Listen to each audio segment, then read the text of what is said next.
What's up everyone, how are you all? Today we are back with another blazing Naruto story. What if neglected Naruto Banished Esdeath? If you enjoy then please like, share and do comments. Did you hear? 2 grunts from our unit were executed by General Budo yesterday. A patrolling guard said to his colleague. No shit. What for? Cowardice? Defection? Uniform violations? I shit you not. Then they both laughed. The dress code is our foundation of discipline and honor. It serves them right. The 2 passing guards walked by on the catwalk overlooking one of the many mine shafts that lead deep into the rocks that contained rich minerals. A figure could be seen in the cover of the dark and dirty mine shaft holding in a snort of disgust. He stepped out of the darkness revealing himself to be a tall young man of 16 years of age who measured at 5 feet 10 in height. The figure wore a dark gray hooded trench coat that went down to his knees and hid most of his body. He also wore durable, black combat trousers and dark brown boots that had seen better days and were covered in dust and dirt. His face was obscured by red-tinted goggles with a black frame and a faded, tattered burnt orange scarf covering the lower part of his face. In his hands was a handheld pneumatic mining drill that was connected to a power supply resting on his back, while the drill itself looked like a bulky rifle, but with the handle on the top and the trigger at the back of the drill located underneath the large cable connecting to it. Honor? He thought. There is no such thing? He thought bitterly. If anyone had thought of or mentioned anything about the world's definition of nobility and honor in today's world, then chances are that they will not live for very long. Times change and so do the people. Unfortunately, they evolved into the worst kind of people that humanity can achieve by itself. Namely, how humanity has fallen to its lowest by this one man, Prime Minister Honest. This man was by far the most hated man in the entire region or the world for that matter. It is surprising on how a once prosperous empire had fallen due to this one man's lies, deception, backstabbing and schemes, all for a position of power and the complete manipulation of an unsuspecting and naive child emperor who ascended the throne just so he can live a selfish, happy and carefree life for himself. The unsuspecting Emperor Makoto, who to be quite frank, was not fit for the throne as he was too trusting, which led him to be blinded by this man's lies and was horribly incapable of making his own decisions. His morality was wrapped around Honest's finger like a lost child, so he couldn't discern what was right and wrong. His word of law was severely diluted, and his position, while he was unaware of it, was more like that of a figurehead, which led the prime minister, the ambassadors, the military, the police force and even the aristocrats to do whatever they want. After the previous prime minister's death and the ascension of Emperor Makoto, the whole empire plunged into a whirlpool of darkness and problems that kept going deeper and deeper, such as a deep economic recession and political corruption. Furthermore, public order was deteriorating rapidly. Poverty was rampant in many places. Slavery had become a widely popular practice for the nobles, but was also brutal for the slave workers to the point where many died from it. Crime rates had risen to catastrophic levels and the people were living in fear. Even the neighboring countries were not safe from the growing threat of the empire.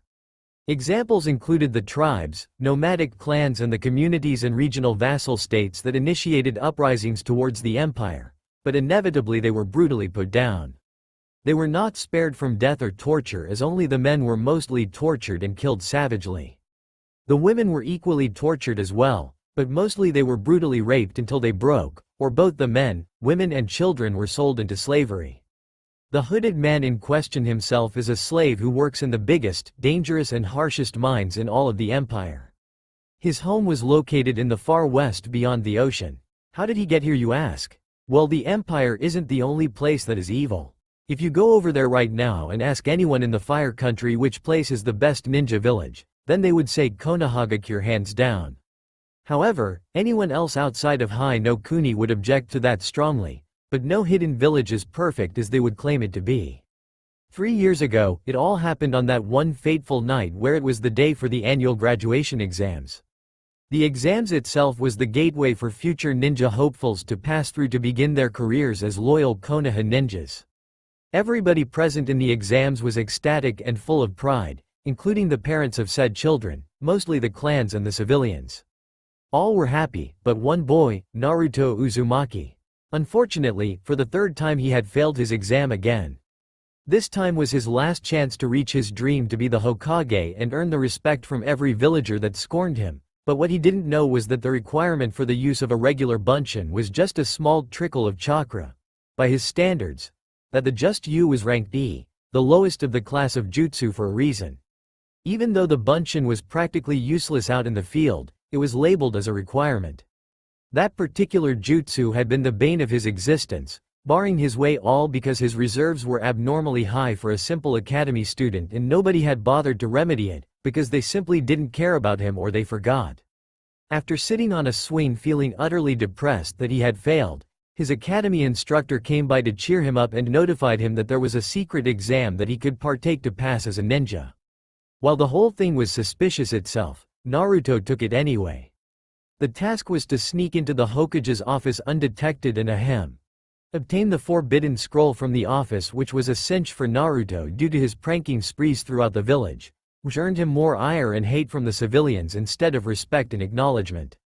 Naruto could easily sneak through any part of the village like the T&I building, Anbu headquarters, and even the Hyuga clan's compound, undetected. So sneaking through the Hokage building would have been a breeze for him. It was too bad nobody appreciated his stealth skills or took any notice in him. After nabbing the forbidden scroll and knocking the Hokage unconscious or into a possible coma from the huge amount of blood loss with Naruto's very own newly formed secret kinjutsu, the Oiroke no Jutsu. It was super effective, even more so when he used it against Iruka-sensei. After all that, Naruto arrived at the designated area where he was supposed to meet his instructor. However, he found out that he was 2 hours early, either that or Mizuki was really late. So deciding not to waste any time in sitting around, Naruto delved inside the scroll for a quick gander through it to learn a couple of jutsu. And lo and behold, the curse of the clone jutsu had still plagued him at this current time, or did it? It turns out that this was a more advanced BA class clone jutsu. This may have been the answer to all of his problems, and what was even better was that there was also info explaining the uses of shadow clones. Apparently, they could transfer what they learned to the original, but not physical memory. However, the downside to it was that they were quite fragile. Naruto hummed at this information, but also grew interested by another piece of information that could help him buff up the power of the Kage Bunshin no Jutsu. It says in the scroll that the jutsu itself could in fact be buffed by transfusing them with some of the user's blood, like a few drops of it. This only works if the user has also learned the blood clone jutsu, which was an S-class forbidden technique and was also conveniently right next to the shadow clone variant. Naruto, ignoring the forbidden part about the jutsu, instantly dived into the scroll and trained furiously in order to learn and master both of the jutsu quickly. Every normal shinobi would have given up at this point, as it would have taken them years to do it, especially the S-class jutsu. However, Naruto wasn't normal, he was the opposite of normal. He had learned both of the jutsu at an abnormally fast rate and mastered them both just before the time limit expired. The shadow clone jutsu was by far the easiest to learn, but the blood clone jutsu was to be used with both blood and chakra, which made it exceptionally difficult to learn and master. The aim was to cut open a small wound anywhere on his body and to manipulate that blood into a form similar to his own body. The training itself was painful, but Naruto could live through the pain as he had suffered far worse during his childhood. Although, both his stamina and endurance to pain were not the only things keeping him going. His Uzumaki genes, along with a certain Biju sealed in his body, were in fact assisting him with the brief 2-hour training learning session immensely. After nearly 2 hours of storming through the jutsu, he had learnt and mastered them in just under a 2-hour window. Naruto grinned in triumph over his success. Now he would definitely pass, so now all he had to do was wait for Mizuki. After a short wait of 2 minutes, he heard movements in the tree line. Thinking it was Mizuki, he decided to investigate, but what Naruto didn't know was that there were strings being pulled from behind the scenes by certain people in the council. Namely, 2 of the 3 elders and a large majority of the civilian council had gotten word that Naruto failed. The council smirked victoriously as they successfully sabotaged most of his graduation exam, but before they could plot a sinister attack that would have no doubt be foiled yet again, they made an agreement with an envoy from this empire across the ocean. The envoy had wished to gather orphans, but due to the Hokage, he couldn't gather orphans under the watchful eyes of the leader of the hidden village. So what he did next was to get in contact with the civilian council and the 2 elders and made them an offer they couldn't refuse. Since they could not gather orphans, so why not choose any person that would not be missed, like prisoners for example, and the answer they provided was the village's demon brat. The envoy accepted their proposition and didn't question as to why they immediately recommended this particular boy. So what happened next was Naruto being swarmed by chunins, some jonins and a few anbu under the council's payroll. Naruto panicked as he recognized their hostility, and before he could get into a fighting stance and defend himself, an ox mask anbu had appeared behind him and slammed a cloth over his face laced with ninja-grade chloroform that could knock a person out in seconds. Before Naruto fell limp, he heard them talking. "Hey, we could have had a quick beating session with the demon here," said a chunin. "Don't bother, the sooner we get rid of him the better." An anbu replied back to him. "Besides, from what we have heard about this empire, it's the best place for demons like him to be in." A random jonin smirked to himself before Naruto fell into unconsciousness. A few days later he awoke by the motions of a rocking room and the sound of water crashing into the side of a ship.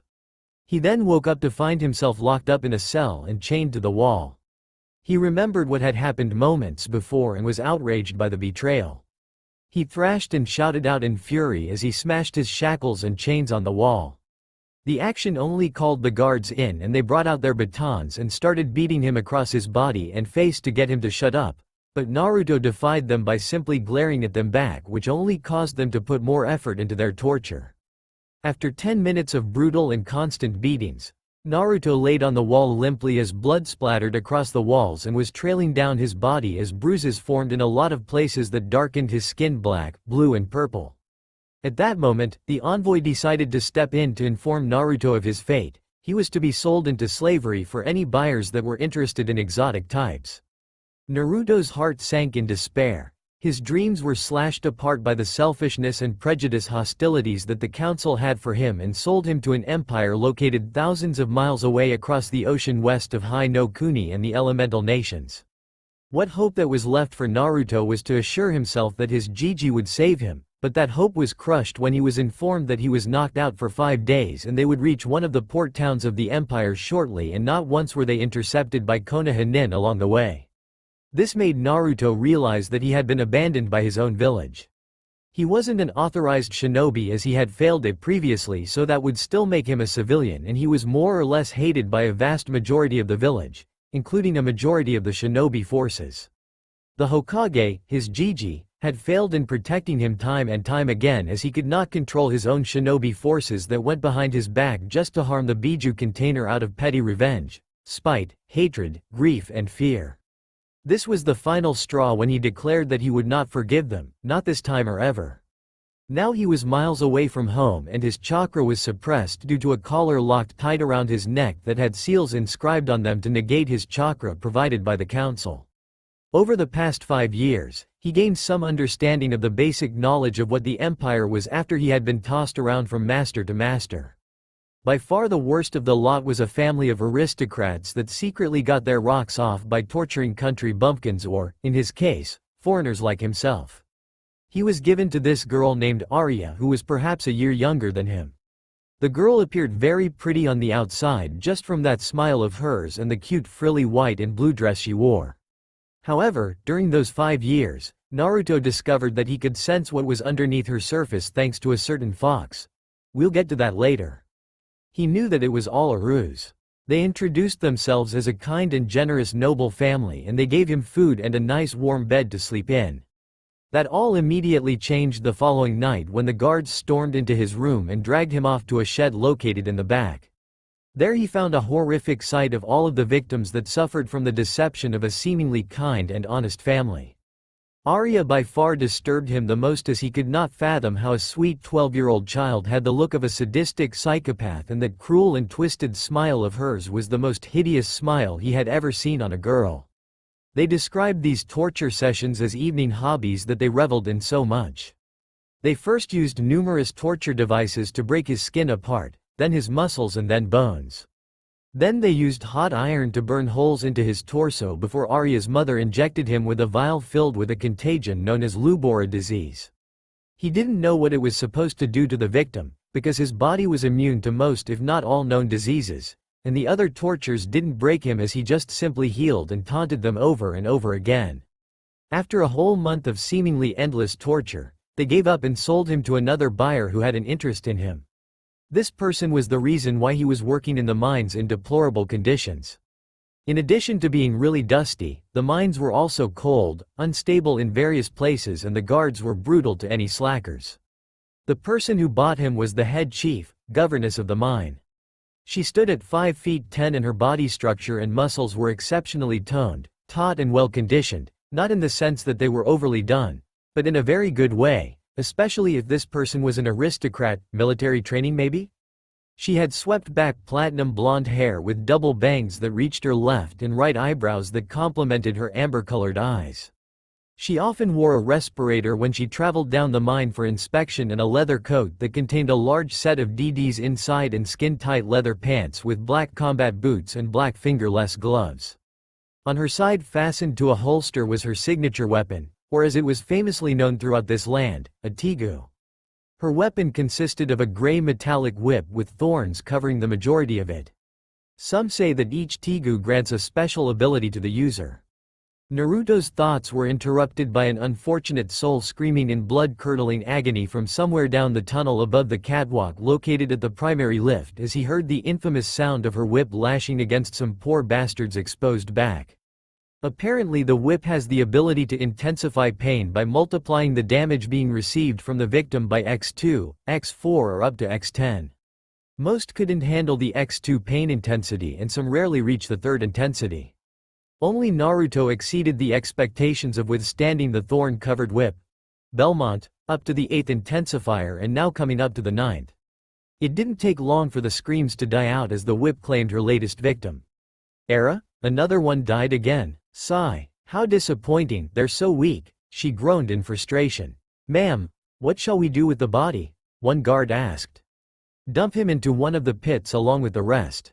She flippantly answered as she was disappointed by this man's weakness and dying too soon to satisfy her. The guards lifted the body up and walked straight over to a hole that was right next to Naruto and then dumped the body into the hole as it plunged into the deep dark abyss, crashing against the walls, and then a loud squelching thud was heard.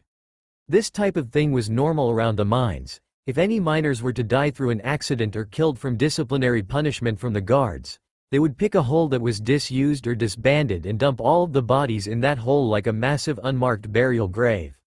If the smell got too bad, then they will either burn them or bury them under rubble after they blast it with dynamite. Naruto knew that person as well. He warned him that he could not keep on bailing him out those other times, because he was weak and exhausted from the continuous labor. So he slacked off most of the time, and unfortunately for him, he was caught doing it by her no less.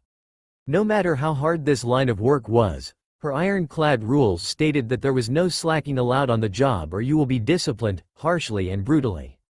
Since he first started in the mines, he did cause some trouble for the guards, which in return got him a severe beating, but that was nothing compared to the beatings he usually received by Konoha's angry drunken mobs that never held back, but neither did they. Ohio Naru-kun tilde, sang a muffled, yet sweet and lovely sounding voice that noticeably brightened up after the same person, who brutally killed a mining slave from her deadly whip.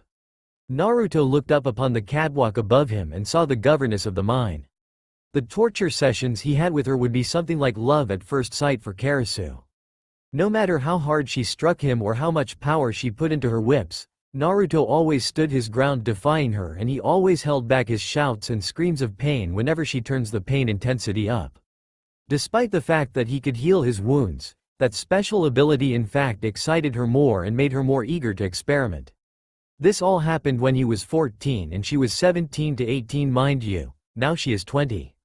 She tried all manner of torture on him, but Naruto had quickly gotten used to the pain and shrugged it off. The tenacity and endurance only added more to the reasons why Kerasu was beginning to fall for him, but she couldn't release him as Naruto was one of the best miners in the mine, and he was a slave according to General Budo, her supreme commander, who was the likeliest person to be against it. Kerasu's military rank is lieutenant colonel, so with her position she could make his life easier in the mines. Naruto was no fool, as he had been forced to wake up to reality, knew that she harbored feelings for him, odd feelings, but nonetheless they were true honest feelings of love in its own twisted way. He knew that it would really piss off the miners. They would probably accuse him of blatant favoritism, but sometimes Naruto would have to accept opportunities presented by the devil from time to time. He was no saint, nor was he truly evil, as he grew up in a village of killers, so he was no stranger to evil. He started off when he was 14 with just a plain cotton t-shirt and ragged brown trousers, and if you were lucky you could get yourself shoes that had seen better days. The only equipment he had was a duffel bag with a leather shoulder strap, a steel pickaxe, a sledgehammer, and an oil lantern with torches provided. As the years went by, her affection for Naruto grew, as did the amount of gifts she brought him. She had been really generous only to him, as she provided him with the appropriate mining equipment and even the latest tech for mining. He even got permission to mine his own personal tunnel that no one was allowed in. He had been given the clothing and accessories such as the goggles and the gloves he was wearing now, as well as the mining drill he held in his hands. If Naruto had to be honest with himself, he felt touched at receiving such great gifts. Well, just a little, as he realized that if he accepted them, then it would make him a really selfish man in the eyes of the many miners. He had no choice anyway. They did not know her like he did, and she may very well just kill him for rejecting her, as he refused to test that because he reckoned that she might just do that if he did, as he knew that there was more to that whip than just mere pain. "So how's your day been, Tilda?" she said in her melodic tone through her respirator, and she leaned over the railing, resting her arms and voluptuous chest on the railing. "Not too bad actually. I found another large patch of rare orichalcum ore and rich iron ore in my hole recently. I was just heading my way over to the exchange point." Kerasu eyes smiled in joy. "An excellent job as always, Naru-kun." Before she could say anything else, a resentful miner chose this unfortunate time to barge into Naruto rudely while making it seem like an accident, but the intent was clear to him as he could see it in his eyes. Unfortunately for him, he was unaware of how deep he was in the shitter. The next thing he knew was bang, and his blood and bits of his brain splattered over the floor as he crashed down on the floor in a lifeless heap. Baka, did he not realize that she was clearly watching above us on the catwalk, or has the overwork in these mines made him delirious? Naruto angrily thought about the man. "Anyone who dares to touch or hurt my Naru-kun shall die by my hands. Only I get to do that," Kerasu stated coldly, to which the nearby miners shivered at the tone in fear, and the guards flinched from their spots as they had done a few brutal beatings on Naruto, as they could feel her deathly killing intent and were feeling a bit disturbed by the feeling. Naruto looked back up from the dead body lying by his feet, and looked back at Kerasu. She was brutal as always when it comes to him. He was treading on thin ice enough as it is with his relationship with Kerasu and the slaves. Nobody trusted him after what he did, despite what he was doing for them. "Clean up," she shouted for the nearby guards to drag the body away and for them to dump him into the pit. Then she looked back down and looked apologetic. "I'm so sorry you had to see that. It is very dangerous in these mines, and it sort of has me on edge." Dangerous? He wondered what this was all about. The mine was always a danger hazard. She must mean something else. He thought, "Oh yes, if I were you I wouldn't trust anyone, especially down here. Rumors say that those Revolutionary Army scumfucks have infiltrated my mine." "My mine," she said tensely as she clenched her fist on the railing, causing it to dent, bend and groan before calming down. "But it's best not to talk here. If anything I shall find you and we can have dinner tonight," she said happily with a joyous eye smile, and Naruto could swear that he could see love hearts hovering above her head. "Interesting, it seems that things are getting more heated out there, but I'd rather not get involved. Not until I get stronger myself, and get rid of this seal." He scowled at the thought of that cursed seal that locked up his chakra for years, and he still could not find a way to get rid of it. Sure, he may have enhanced strength from the chakra, which was what benefited him down in the mines, but it would be suicidal if he were to escape on his own without any sort of plan or anything to defend himself with. Deciding to think on it later, he decided to accept the invitation, because he could certainly use more information to learn more about these revolutionaries. "Sure, why not? Just have to deliver my load of minerals and even some gems to the exchange point, and then I have to do my next shift down on floor 13. So, shall I see you at 9 tonight?" He nodded to her, accepting her invitation. Kerasu clapped her hands together in excitement. "Oh, that would do just fine. I trust that you won't be long, and neither shall I. Meet me at my quarters tonight. The guards shall let you in." she said excitedly before turning on her heel and skipped down the catwalk while humming a happy tune to herself behind the respirator, which made it sound more disturbing to nearby miners. Naruto shook his head at her antics. She's a sweet woman once you get to know the non-lethal aspects about her. Deciding not to waste any more time, he walked over the trail of blood from the previous slave that was now being dragged towards the pit. A few minutes later he reached the exchange point located on the ground floor in the main entrance hall. This was where the miners can drop off their loads of rich minerals, ores or gems that they have discovered in the mines. In exchange, they could use a form of currency which is like credits on pieces of paper that they could use to either buy food, equipment, apparels or accessories. This method was actually an idea of Naruto's that he suggested that they could use to motivate the miners instead of beating them to work. If they were not getting anything out of it, then they would be unmotivated to actually work instead of giving a sort of reward to make them feel like they accomplished something. Needless to say, it has worked, but occasionally it did bring in some problems such as theft, brawls over their money, killing for their money, or dumping the responsibility on someone else to do the work for them and then claim credit for it. Naruto sighed at their actions over this. There was no sense of unity between the miners as they were mostly acting out of desperation. Once he arrived at the stall for the exchange point, he was greeted by the inspector. This man's job was to inspect with great detail on the value, quantity and quality of the items found in the mines. There were also bonuses if they managed to find items in the mines like ancient relics or artifacts of any sort. So far Naruto had managed to discover several items, most of which included treasure chests and ancient relics that raised many questions and piqued many researchers' interests, as one of them was cursed and killed all of the miners and guards that were nearby before Naruto snapped the head off a voodoo doll and broke the curse completely. Each and every item found in the mines can make a person exceptionally rich, but it could also make them a target. Many have tried in desperate attempts to rob him of his hard-earned money. Most of them were weak miners that were either too lazy to work or were incapable and would often lead them to receive severe punishments from the guards, which could lead to their deaths.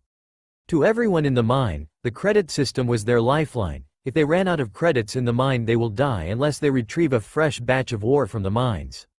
If their tools break and they have no credits or spares, then they will die unless someone is willing to help them. Not to mention that there were also plenty of hazardous places within the mines.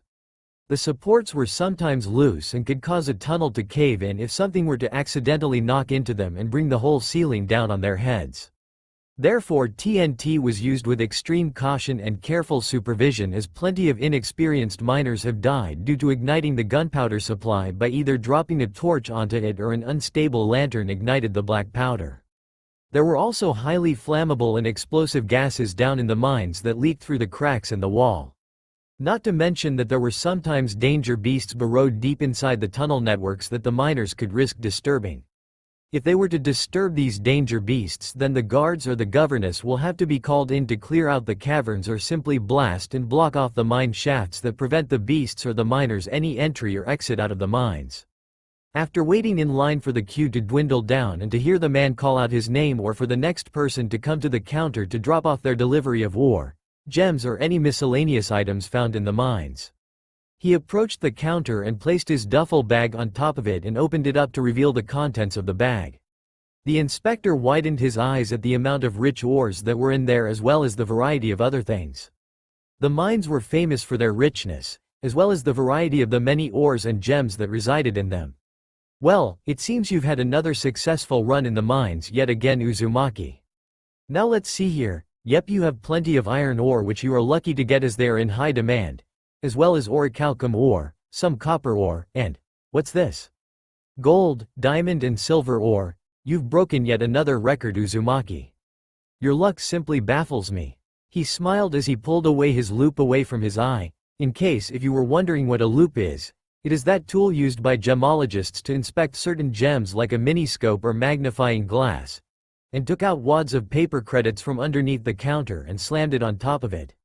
The total stacked up to 450,000 worth of credits. I'm not brilliant at math.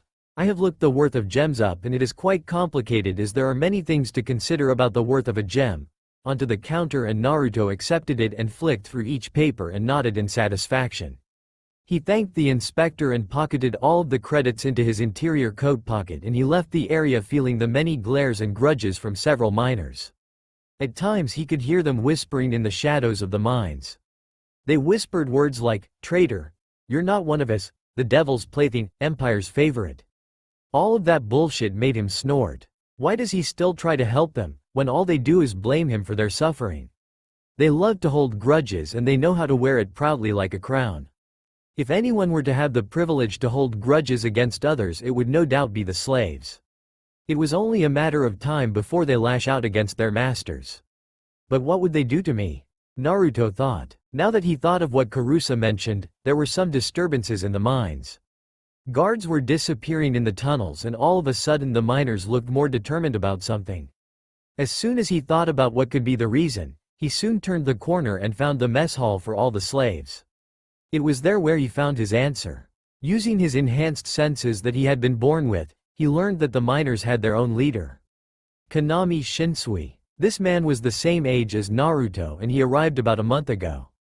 Naruto did not know much about him, but he knew something about him rubbed him the wrong way. He was eerily similar to his past self that he used to act like. This guy came in the mine with a great shining toothy smile like nothing ever bothered him. The guy never gave up, he encouraged others, helped others and even defended others. All of this, he did openly in front of others, while Naruto helped from the shadows yet nobody knew, nor would they believe him if he told them. So he gave up trying to convince them and let them be. The man had light reddish hair that was spiky on the front, but his hair was tied up in a ponytail that trailed down to his lower neck. He had the standard uniform that freshman miners start out with, but only wore with a brown withered leather coat and brown fingerless gloves along with the uniform. Kanami was conversing with several miners. Only this conversation sounded more like a strategy plan. They were planning to do something rash and Naruto thought it was best not to get involved. So he went on his way to work. That fool was too headstrong and would always charge into the thick of things. He knew he was a strong, close-range fighter, but Naruto saw what these guards were packing. He had never seen these kinds of weapons back in the elemental nations, they were called guns. While they did look bulky and impractical for a ninja, he couldn't help but admit that it had potential to become a very powerful weapon that could rival most shinobi skills and weapons. He heard that the Empire did use guns in its armies, but they were rather limited in some areas as some generals preferred the traditional use of melee combat as they think that using guns are for the weak. Why though? Why not capitalize on this weapon in favor of the melee weapons? With enough guns you could simply siege a city in half the time it would usually take, and most battle formations would prove useless if they can't reach the soldiers firing at them behind defensive emplacements. The only way to counter guns is to be faster than the user who is firing at them. Naruto has seen the power of a gun firsthand and the speed and power of it intrigued him. Only problem was that the user may not be an accurate or fast shooter and some of the guns lacked something that would help the users aim with the weapon and some of the weapons looked a bit too bulky and impractical. Mostly the soldiers or guards would simply point at the target and spray them with full auto, semi-auto gunfire and hope they would hit their target. Knowing the slaves, they would rush at their targets in desperate suicidal attempts to breach through their defenses. Naruto thought nothing of it for now and decided to go back to work. Naruto reached the main lift and once he was inside the cage-like lift he pressed the 12th floor button and went down into the deepest depths of the mine. He was on his own on the lift and 2 minutes later he reached the 12th floor. This floor was officially the deepest area of the mine known to everyone as the gas catacombs. This place was known to leak out explosive methane gas coming from the abundance of bituminous coal that was very common down here. Only the daring would come down as one wrong move would spell their deaths. Also it was essential that they own their own gas mask once they come down here. Once Naruto saw the sign he reached up to his face and pulled away his face scarf and pulled up his respirator hidden underneath the scarf and attached it to his face and secured it in place so it wouldn't be loose. He attached his oxygen supply to his mask as he brought a spare oxygen tank once he was at the surface with a tank resting on his back right next to the power supply for his drill. He walked through the maze-like tunnels of the 12th floor. Along the way he would catch the occasional glare of working miners, and a couple of miners passed out due to oxygen failure from their masks and died or they simply didn't keep an eye on their supply. It wasn't until he walked 57 steps into the mine that he felt a vibration of what seemed like a bomb blast. His eyes widened as he dived straight to the floor and covered his head. A few seconds later, a raging inferno of highly combustible gas was racing through the tunnels and incinerated everything in its path. The fire flew over Naruto's body as he managed to find a well-dug-in trench that covered him enough from the fiery blast to pass by. After a few brief seconds, the fire passed on as the area's methane gas had burnt up in the blast. "There goes another one," Naruto mumbled to himself as he mentioned the amateur miners who were not too careful with what they were doing on the 12th floor. Luckily, the apparels he had on protected him from the heat as they were highly heat-resistant and very durable. Unfortunately, he couldn't say the same for the other miners. He saw that there was a young lad who was screaming in pain as his mask was melted into his face. Noticing the man's agony, Naruto attempted to move in to help the poor lad, but his friends already moved to help him and cut him off. Their glares told him that he was not welcome despite the thought of wanting to help. Naruto, catching the message, decided that he overstayed his welcome and moved on before he could get into trouble with the miners or the guards that were already on their way, so he moved quickly to avoid their thrashing. He walked further into the tunnels of the 12th floor and soon reached a lone elevator with a sign in red saying, "Level 13, keep out." This elevator that led straight down to the unofficial deepest pit of the entire mine was Naruto's private mining spot. Originally, the miners who used to work in floor 13 were all massacred after they dug too deep and discovered a nest of danger beasts that looked like beefed-up giant moles with sharp teeth and malicious claws. It was left alone until Kerasu personally slaughtered the danger beasts and gave the whole floor to Naruto as a special gift. Since he had the 13th floor to himself, he set up a secondary home in the guards' quarters that was previously stationed down there. He had everything he needed down there, such as a living room, a bedroom, a kitchen, a storage unit and a workshop. The best thing was that no one was allowed down there, not even the guards. Kerasu trusted him enough not to cause trouble, as she does occasionally come down to the 13th floor herself to have secret visits. Naruto took out his special key and inserted it into the keyhole in a panel on the left side of the lift and opened the panel to reveal a red button that Naruto soon pressed. The lift opened up to reveal an elevator that was more like a cage that can fit only 4 people. Naruto stepped inside before locking the panel so no one could use it and pressed the button for down on the inside elevator panel. The lift took 10 minutes to go all the way down, and the only company he had was a flickering light inside the elevator that made the ride more eerie than comforting. This was no trip to a fun place. It felt more like descending into the pits of hell as the screeches of the elevator echoed into the abyss. At last he reached the 13th floor and he opened the elevator gate to let himself off. Straight to his left was the guards' quarters and he headed inside. Once he entered, he flicked on the lights and the whole room lit up with an industrial-grade white light. He took off his boots to go straight to the kitchen and cooked himself a nice meal before heading back into the mines. He opened up his bag and picked out a package of what was, and still is, his favorite food: ramen. Naruto sighed in content and opened up the delicious package and poured its contents into a boiling pot with water already poured in. 25 minutes later his meal was ready and he got a bowl out of one of the cupboards and placed it on a metal table and he sat down to eat his hot meal. "Itadakimasu," he mumbled out before he pulled down his respirator to eat in silence and by himself, with the white light being his only company. Sometimes he used moments like this to reflect back on his life, wondering if his Gigi was okay.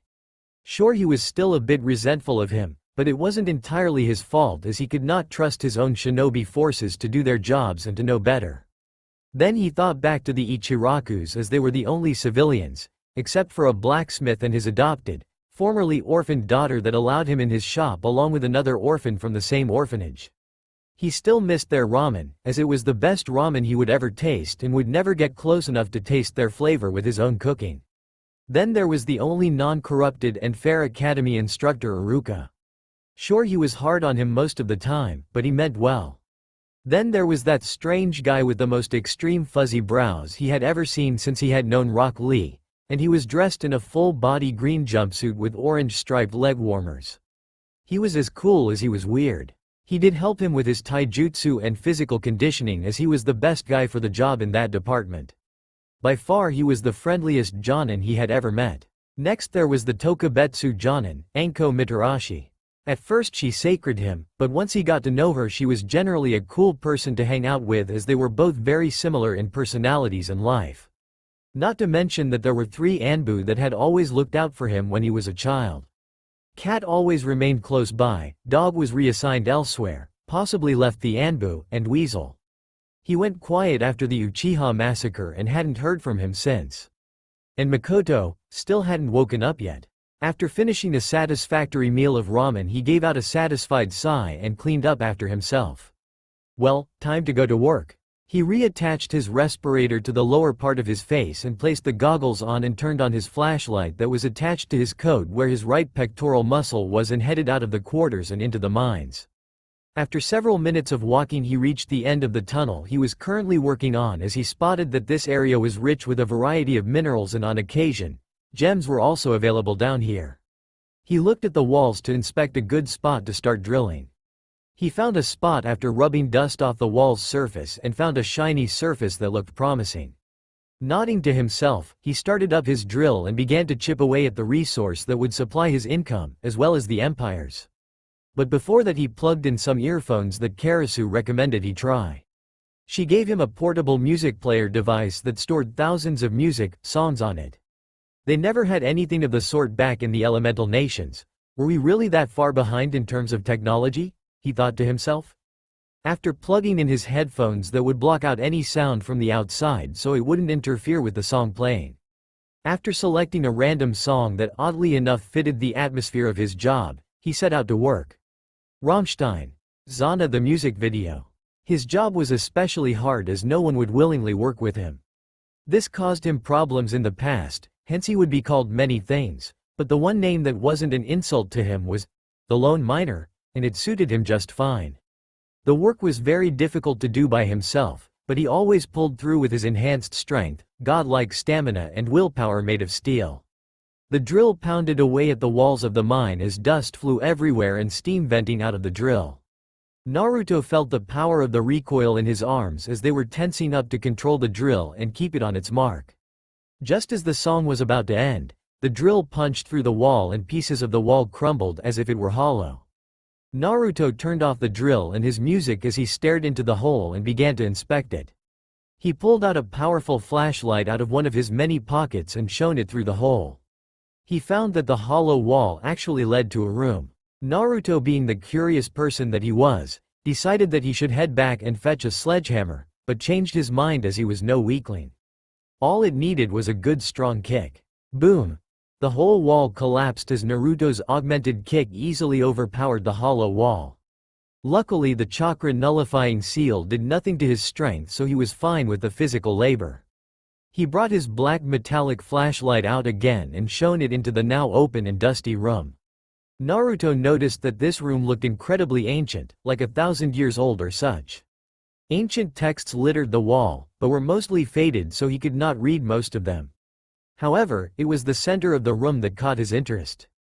In the center of the room stood a chest-high pedestal that housed an old wooden box. Naruto approached the pedestal and carefully picked up the box to see if it would trigger any traps. After shifting the box and then lifting it up slightly, it didn't trigger anything so far. Did the traps wither away due to old age? Or were they so confident that it would never be found? Naruto shrugged to himself and decided to open the box. What was inside was something that looked practically brand new, but the thing looked far older and had an aura of power shrouding it. What was inside was an amulet. In the center of it was a pitch-black sphere that looked as if he were staring into the darkest depths of abyssal darkness, and surrounding the sphere were 3 metallic silver fins facing downwards and with the silver chain attached to the top of the amulet. Naruto thought that this looked very cool, but somewhere deep down, he felt a mysterious aura shrouding it, like it was calling for him. Naruto shook his head and decided to keep quiet about it for now and went back to work, as this discovery was going to set him back a bit and he didn't want to be late for tonight. Deciding to keep his load of ores at a reasonable level so he wouldn't waste any more time in the mines, he set off for the exchange point to drop off his delivery and then afterwards head off to get changed and cleaned up. On the way, he sensed that something was odd. The miners were very hushed up about something, and once he turned the corner and he spotted Konami and a group of miners that were his followers, and they were acting very suspicious. He spotted the body of an unconscious guard and he was without the keys on his belt as they were in Konami's hand. Konami was smirking and grinning victoriously at the act that he did. Naruto looked at the key that he had and noticed what keys they were. They were the keys that led to the main areas on the ground floor like the armory, barracks, dungeon cells, but most importantly the key to the main elevator that leads up to the ground floor entrance and outside of the mine. They were planning a breakout, a very badly planned one that was going to be a massacre if he caused a mass riot in the mines. As Naruto was observing them, two miners approached him from behind and were about to grab him only for Naruto to grab their hands and twist them and kick their legs to knock them to the ground and pin them both to the ground with their arms behind their backs. Unfortunately, this alerted the other miners and they quickly surrounded them. The miners looked very eager to attack him, and just as Naruto was about to get into a stance, Konami suddenly rushed in between them. Matt, calm down everyone. But Konami, he's with them, I'm sure of it," said a random miner who hated Naruto's guts. "But he can help us get out, right?" Konami turned to Naruto with a smile. Naruto frowned behind his hood, goggles and respirator. Damn him, he thought. He must be one of the revolutionary spies Kerasu was on about. He was instigating a rebellion in these mines and he forced him to act or he would not be going anywhere. "I practically know these mines like the back of my hand, even the surface for that matter," Naruto stated. "Yeah, because that she-demon always allows you to the surface so you can fuck her in a nice clean bedroom while we are stuck down here in these cursed mines." A miner snarled. Naruto said nothing. He wouldn't deny the facts that Kerasu was evil, but she was very kind to her precious person, namely himself.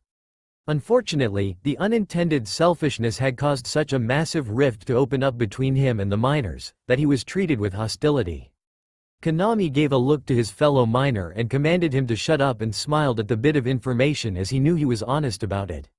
"Really? That's awesome. With your help then we can tear down this mine for good and obtain our freedom," he said loudly and in obnoxious happiness that irked Naruto a bit. "Are you serious?" Naruto stared at him in disbelief. He cannot seriously be this stupid, he thought as he was certain that his planning was going to get him killed. "Nani?" He blinked. "Don't play around. These are people's lives we're talking about here that you are planning to sacrifice so you and many others can get of this fucking place. Do you even have a solid plan?" "Plan? All we need is the trust in each other to pull through this and fight our way out or die trying," he said with conviction. "That's utter bullshit, Konami. Every fight needs a plan, and every plan has steps in obtaining it." Konami snorted. "Whatever, man. I believe in my friends more than you will ever do with me." He openly sneered at Naruto. Naruto gritted his teeth in rage. He was going to get himself and many others killed. He may have inspired others to fight back, but for what? Many miners may not survive the breakout, and if they did? What are the chances of them being hunted down and caught again? Would it really be worth it? So Konami and the group took Naruto with them as a guide of sorts. They proceeded through the long labyrinths of tunnels in the mines to avoid the patrolling guards. They then found themselves in a large clearing where they decided to stop and rest for a bit. Naruto himself was literally being kept on a short leash as he was kept under watch by these two miners that were beefed up with muscles and held very strong resentment for Naruto. Naruto said nothing and kept quiet, he was watching them conversing with each other. They looked as if they had no worries at all and acted like nothing bad was going to happen. What are these idiots doing? They should be keeping an eye out for Kerasu's guards or worse. Naruto discreetly took out his wristwatch and saw the time and his eyes widened in alarm behind his goggles. Shit, it's well past the time I agreed to meet up with Kerasu. Fuck, now she's going to be looking for me with her own special forces unit that she's in charge of. I have to warn them. Can him. Just as he was about to shout out Konami's name, he was smacked on the back of his head by the two men watching him and ordered him to shut up. But in the cover of the shadows the lieutenant's eyes of Kerasu's elite special forces widened and gave out the order for the Spec Ops unit, and they immediately made their move and engaged them. They opened fire with their own assault rifles and SMGs that slaughtered the miners. Blood splattered everywhere as bullets punched their way through their unprotected skin and apparels. Naruto hid behind the two burly men that hit him earlier and used their bodies as cover. He tried to peek over their bodies only for a bullet to hit the body and have blood splashed on his face. Not once did he fight back, he could have, but he could sense her coming his way. After less than 2 minutes of the non-stop, one-sided killing spree of helpless and outmatched rebel miners, over 30 miners were left dead. The Spec Ops unit left the cover of the shadows and were revealed to be wearing pitch-black jumpsuits with black flak jackets and elbow, knee and shin pads along with black face masks and black goggles. In their hands were lighter versions of the weapons that the guards were holding. They rounded up the survivors, which happened to be only 3, and one of them was Naruto and the others was some random miner he had never seen before, and the other that was glaring bloody daggers at him as if he suspected that they were here for Naruto. Naruto and the others were ordered to lay on the ground next to each other with his hands behind his head. Naruto took a quick glance around and noticed that in the room of corpses, Konami wasn't with them. He somehow slipped away when the battle began, and that made Naruto even more furious with him as he just proved his point. "You fucking traitor, you lead them to us." The third man was spitting curses at him in a fit of fury, and before he could break out of the elite soldier's grip he was put down with a single brutal headshot. Naruto just laid on the ground unmoving and feeling indifferent about everything. He felt tired about this, sick of it even. Why does he even bother with this? Why does he always try and gain their trust when all he gets is put down and treated as if he was the villain? Before anything could get worse, Kerasu arrived on the scene to bear witness to the aftermath of the slaughter, and she didn't look pleased at all. She groaned in the palm of her hands and clicked her tongue in annoyance and approached the one in charge of the whole assault. "I distinctly remember saying stop the slaves. Yes? Not shoot the slaves. I'm very particular with my words. Stop, shoot, stop, shoot. Do those words sound the same?" she said in an ice-cold tone as she pressed her fingers together as she spoke to a very nervous commander who was visibly sweating. But it got out of control. He tried to reason with her. "I'm sorry, I didn't hear you. What did you say?" She placed a strong gripping hand on his shoulders as she went closer to his face. It got out of control. His voice croaked loudly as her aura was spiking and she was oozing her ki out. "It got out of control," she nodded, but her tone was laced with increasing anger. "I hate it when things get out of control," she said before pulling out a small knife out of a sheath attached to her wrist and pulled the officer down to the floor effortlessly. As he was slammed to the ground and Kerasu began to straddle him, she then proceeded to stab him repeatedly in the face and his neck. "You had one fucking job and you couldn't fucking do that," she grunted out with each stab.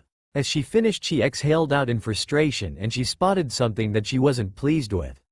"And you've gotten your blood on my favorite shoes. I was saving that for my date with Naru-kun tonight." She gritted her teeth, but as soon as she mentioned his name she spotted him in the corner of her eye and sighed in relief that he was unharmed. "Oh, at least there is a silver lining. You didn't completely fuck it up," she said in relief towards the now dead commander. Kerasu approached Naruto and helped him up onto his feet and brushed the dust off his shoulders. "I recognize those goggles and that scarf anywhere," she said humorlessly as she hugged Naruto closely to her chest. "I am so sorry that you had to go through all of that. Truth is, I was very worried about you after you didn't turn up, and I heard about reports that some of these slaves were not present at their posts." Naruto awkwardly hugged back as many of the soldiers were watching them. "I'm fine, Karu-chan. I was just dragged along with them as I bumped into them by mistake as they realized that they could use me." Naruto comforted Kerasu as he rubbed her back gently. Kerasu clenched her fists tightly in seething anger. "Those bastards dare use you as a tool for their own gain. Unforgivable. I will round them up, tear out every skin, muscle and bone from their bodies while I keep them alive and refuse them a quick death." She growled. "Karu-chan, I'm fine. They didn't hurt me that much." "Nani?" she screamed with a mix of shock and anger. She then proceeded to fuss about the bruise on the back of his head. She demanded to know who was responsible, and Naruto pointed to the 2 burly men that were already dead. Kerasu grabbed a nearby soldier's assault rifle that was fully loaded and discharged the whole magazine of every round into their bodies and reloaded several times as they exploded in blood and gore. After the rifle was partially melted and she demanded for another magazine from the other soldiers, they told her they were out of ammo. She then threw the rifle at them and hit one of them on the skull. She breathed in through her nose deeply through the respirator and was making heavy breathing noises in order to calm down. "I'm fine, just need that to twitch. Calm down." She tried in vain to calm down. About that date?" Naruto voiced out, and instantly Kerasu calmed down and jumped up in Naruto's face. "Ooh, I almost forgot about that. Well, let's not waste any more time," she said enthusiastically before dragging Naruto up to her personal quarters. Just before she could, she saw the only survivor besides Naruto. Who is that? Not sure. I've never seen him before. Oh, well, he can come join us. Oh, and you have to put this on, she said before pulling out a rough sack the size of a human head. Why? Naruto questioned her request. It's a surprise, Tilda, she sang out. Why does it smell of blue? It's fine, Tilda, she sang before slamming the bag around his head and wrapped a thin piece of orange rope around his neck and tied it into a neat bow tie, almost choking Naruto as he and the other stranger were dragged off to Kerasu's private personal quarters in the central watchtower. As Naruto was pushed around and the only thing he could see were shadowy apparitions through the bag. He was shoved into a comfortable seat and pushed towards the table. Okay, is everything set? Do we have everything? Good. Oh, it's perfect, Naruto, you are so going to love tea. Well, go on, take the bloody bag off his head. She shouted to the guards, who proceeded to untie the knotted rope and removed the bag off of his head as Naruto squinted as the light assaulted his eyes, allowing him to adjust to his surroundings. Again, I am so sorry for what happened to you earlier. So to make it up to you, I prepared this. She presented a whole table filled with food. A feast of all the delicious savory food he could ever wish for. Even ramen was on the table, which he inwardly thanked the gods for, as it looked even more delicious than his homemade variant and looked just as tasty as Ichiraku's. Naruto reached over to grab the ramen and dove straight into it, and immediately he moaned in delight. Kerasu smiled joyously at the display of his foodgasm. I'm glad you like it. I made that dish myself, she said, only to have Naruto cough in surprise. She was really trying to wriggle her way into his heart, and this attempt had made him rather vulnerable. Kerasu giggled at the face he was making. Well, I suppose introductions are in order. You already know who I am, Lieutenant Colonel Kerasu, and I am the governess of this mining town of Mount Khan in the northeastern region of the empire. On your left is the captain of the guards, Nicholas. She points to a man in his late 30s who nodded towards Naruto. His face was mostly blank, but he gave Naruto a cold eye of scrutiny. He was wearing his captain's winter coat that consisted of a dark gray military coat with a white fur-trimmed collar. His features were a military buzz cut, and scars were littered across his head and face, which was covered with 5 o'clock shadow and dark brown eyes. And on to your right. Who is this? She narrowed her eyes at this man, who was mostly silent and had a blank look on his face. But then he gave the fakest smile he had ever seen that displayed barely any emotion. My name is K, ma'am, he said, almost as if he was trying to be not deterred by the aura, but it wasn't working so much as his brow was moist with sweat. Naruto had never seen him before, but he was getting a bad vibe from him. Kerasu ignored him for the time being and decided to talk about something else. Now, Naruto-kun, I suppose you would be wondering why we were after those people? Naruto vaguely shook his head. Only that I know that there is a major conflict between the Empire and these revolutionaries. What has happened to make them revolt? To tell you the truth, it's politicians and a major power grab. Blah, disgusting things they are. Nothing but fat, greedy and selfish people, and always pointing their fingers for us soldiers of where to go fight. Careful, Kerasu, Captain Nicholas warned her, but she waved the warning off. Yes, I know, they can't do much to me anyway. I have more power than them at the moment, and I hold one of the things that is lining their pockets in my hands. If they decided to cross me, then I could always take it away from them.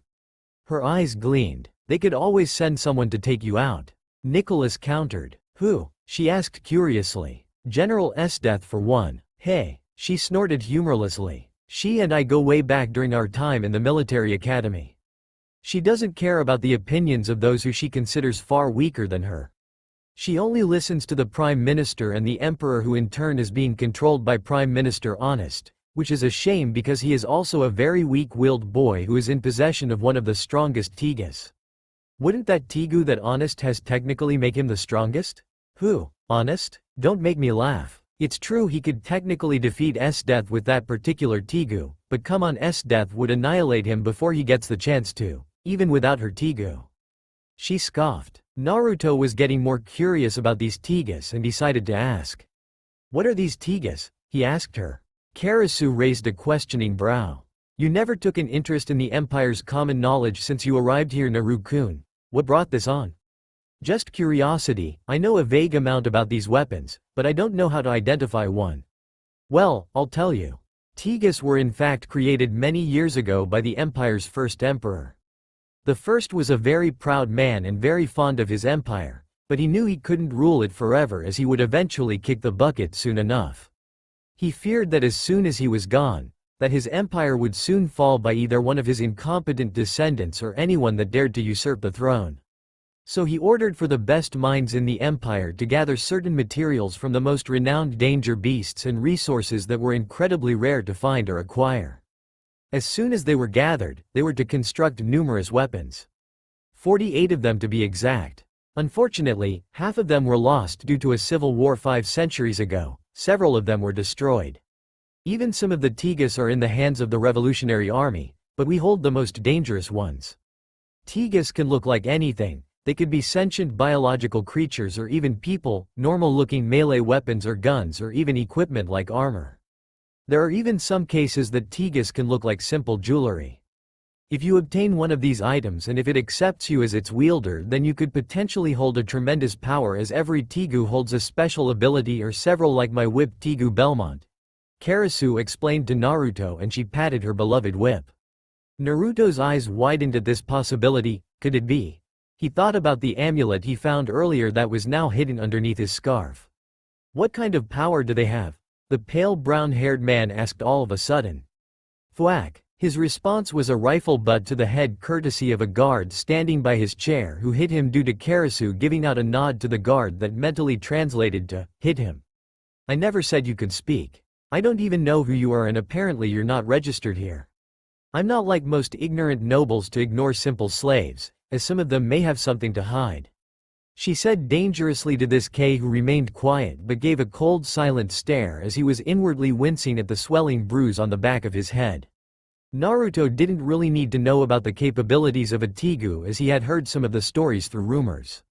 All he needed to know was how to identify one so he could confirm his suspicions of the amulet, but for this stranger to suddenly ask that question with no fear has certainly raised his suspicions. This man did not look like he was from around here, and his accent, despite his monotonous tone of voice, was still recognizable. For some reason Naruto's breathing hitched as he was coming towards a revelation of a probability he did not want to face ever again. Kerasu noticed this and frowned. This stranger was making him uncomfortable. Naru-kun? Is something the matter? Naruto shook his head. Nothing, he murmured. I don't think it is nothing, Naru-kun. You feel threatened by this man for some reason. She explained his discomfort, and she felt rather protective when he was agitated.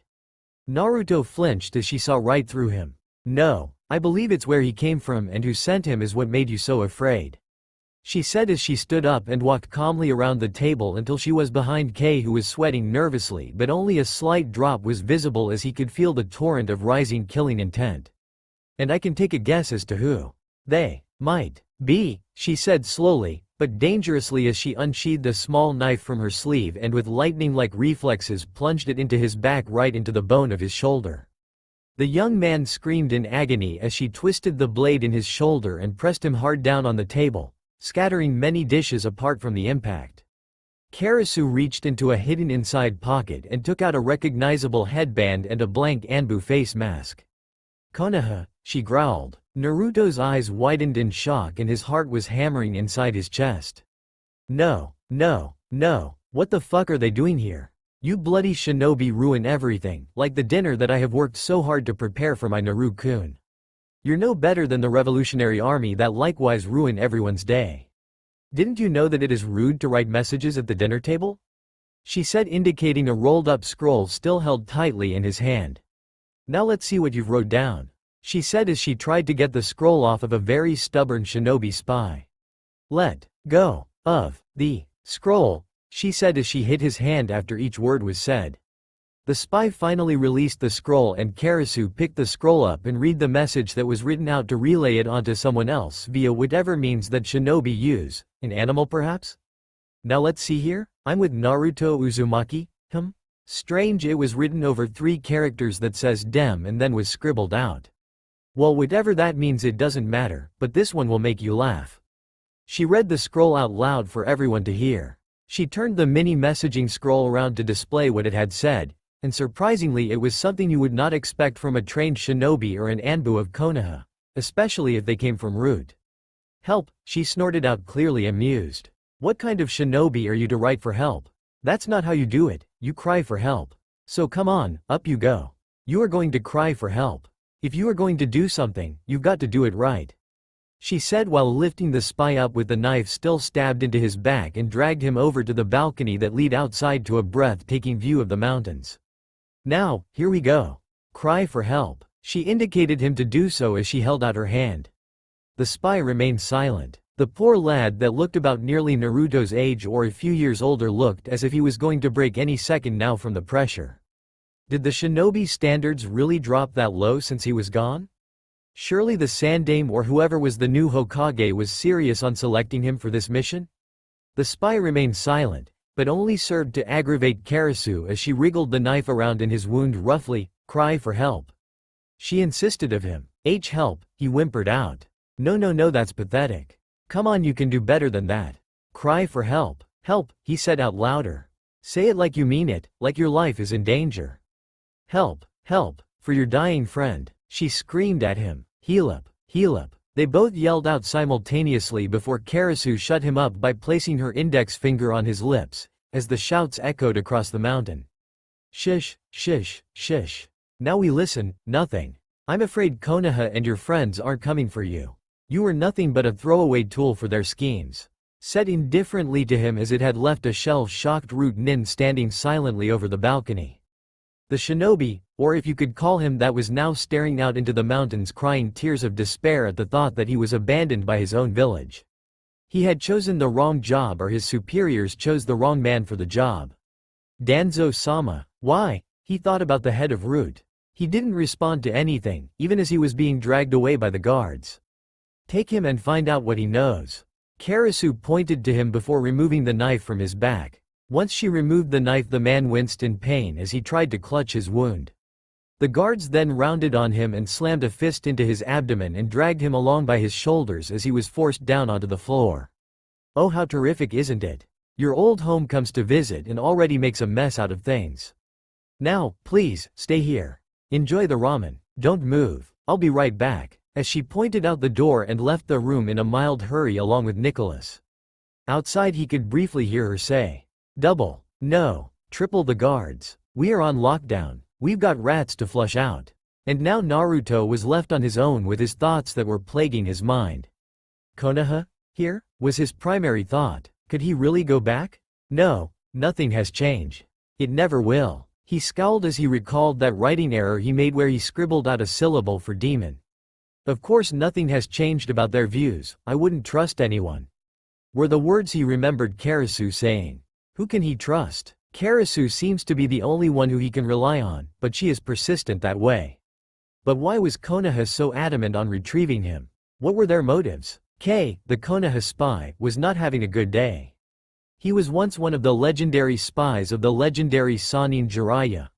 Now he was no more but a disgraced spy who was said to have leaked valuable and vital information outside of Konoha on orders of the civilian council as he was on their contract and payroll. He, along with a company of 125 Anbu Root that were sent to infiltrate the empire, locate the demon brat and then extract him out and back to Konoha. After following many leads, he finally managed to track him down to this mine.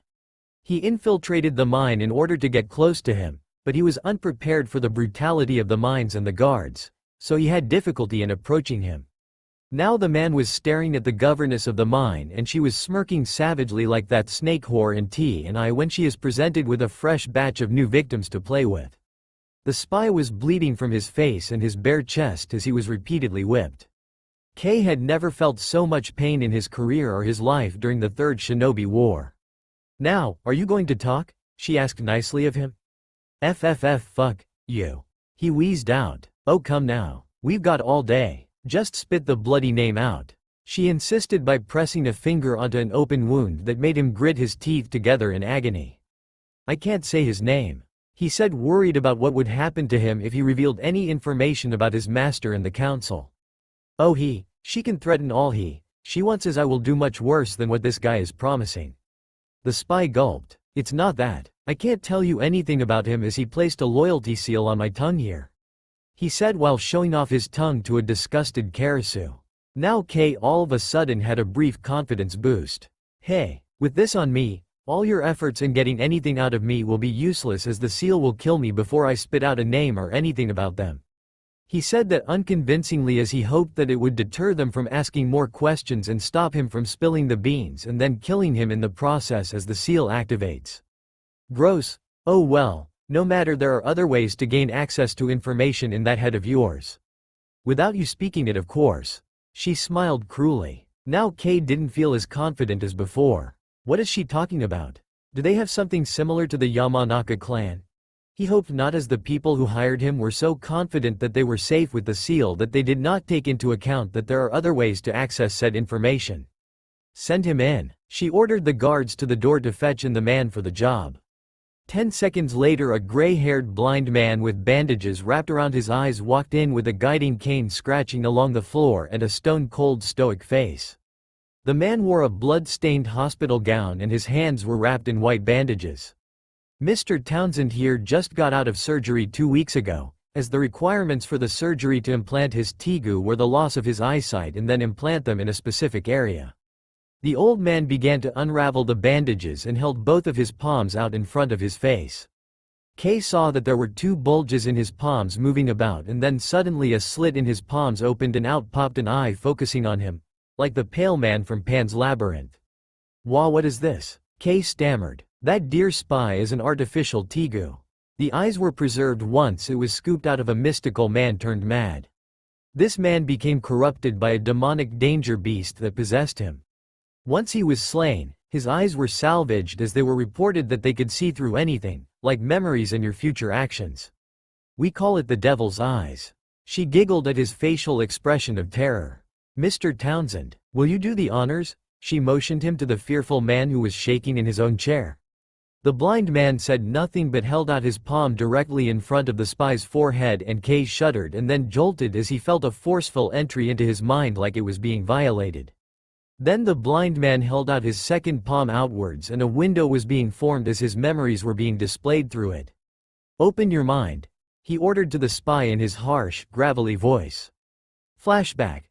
The mirror's POV. The scene played the location in some sort of dark location where some powerful leaders were sitting around a dark and shady room where only the light would shine upon these influential leaders. The memories displayed the Konoha Council chambers a few years back. Kay was hiding in the shadows behind the civilian council as he was recently hired by them. As the council was waiting for their leader, the doors to the chambers were blasted through by 2 anbus that skidded on the floor with a few wooden splinters tearing through their skin and cloaks. The 2 anbu agents were thrown into the council chambers by a very furious Sarutobi Hiruzen, the Sandaime Hokage. On whose authority was it did they think they had the right to order my anbu agents around? He roared. The shinobi council and the clan heads shuddered at the tone of his voice. They have not seen him act like this since the 3rd Shinobi War and the Kyuubi attack. The Kami no Shinobi was enraged by someone who apparently wronged him.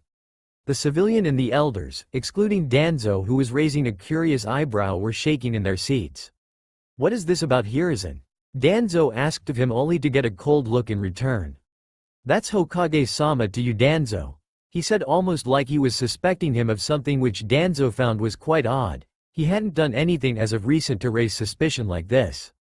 "As to answer your question, somebody or some people from this very room had the gall to order some of my shinobi to commit a very unforgivable act."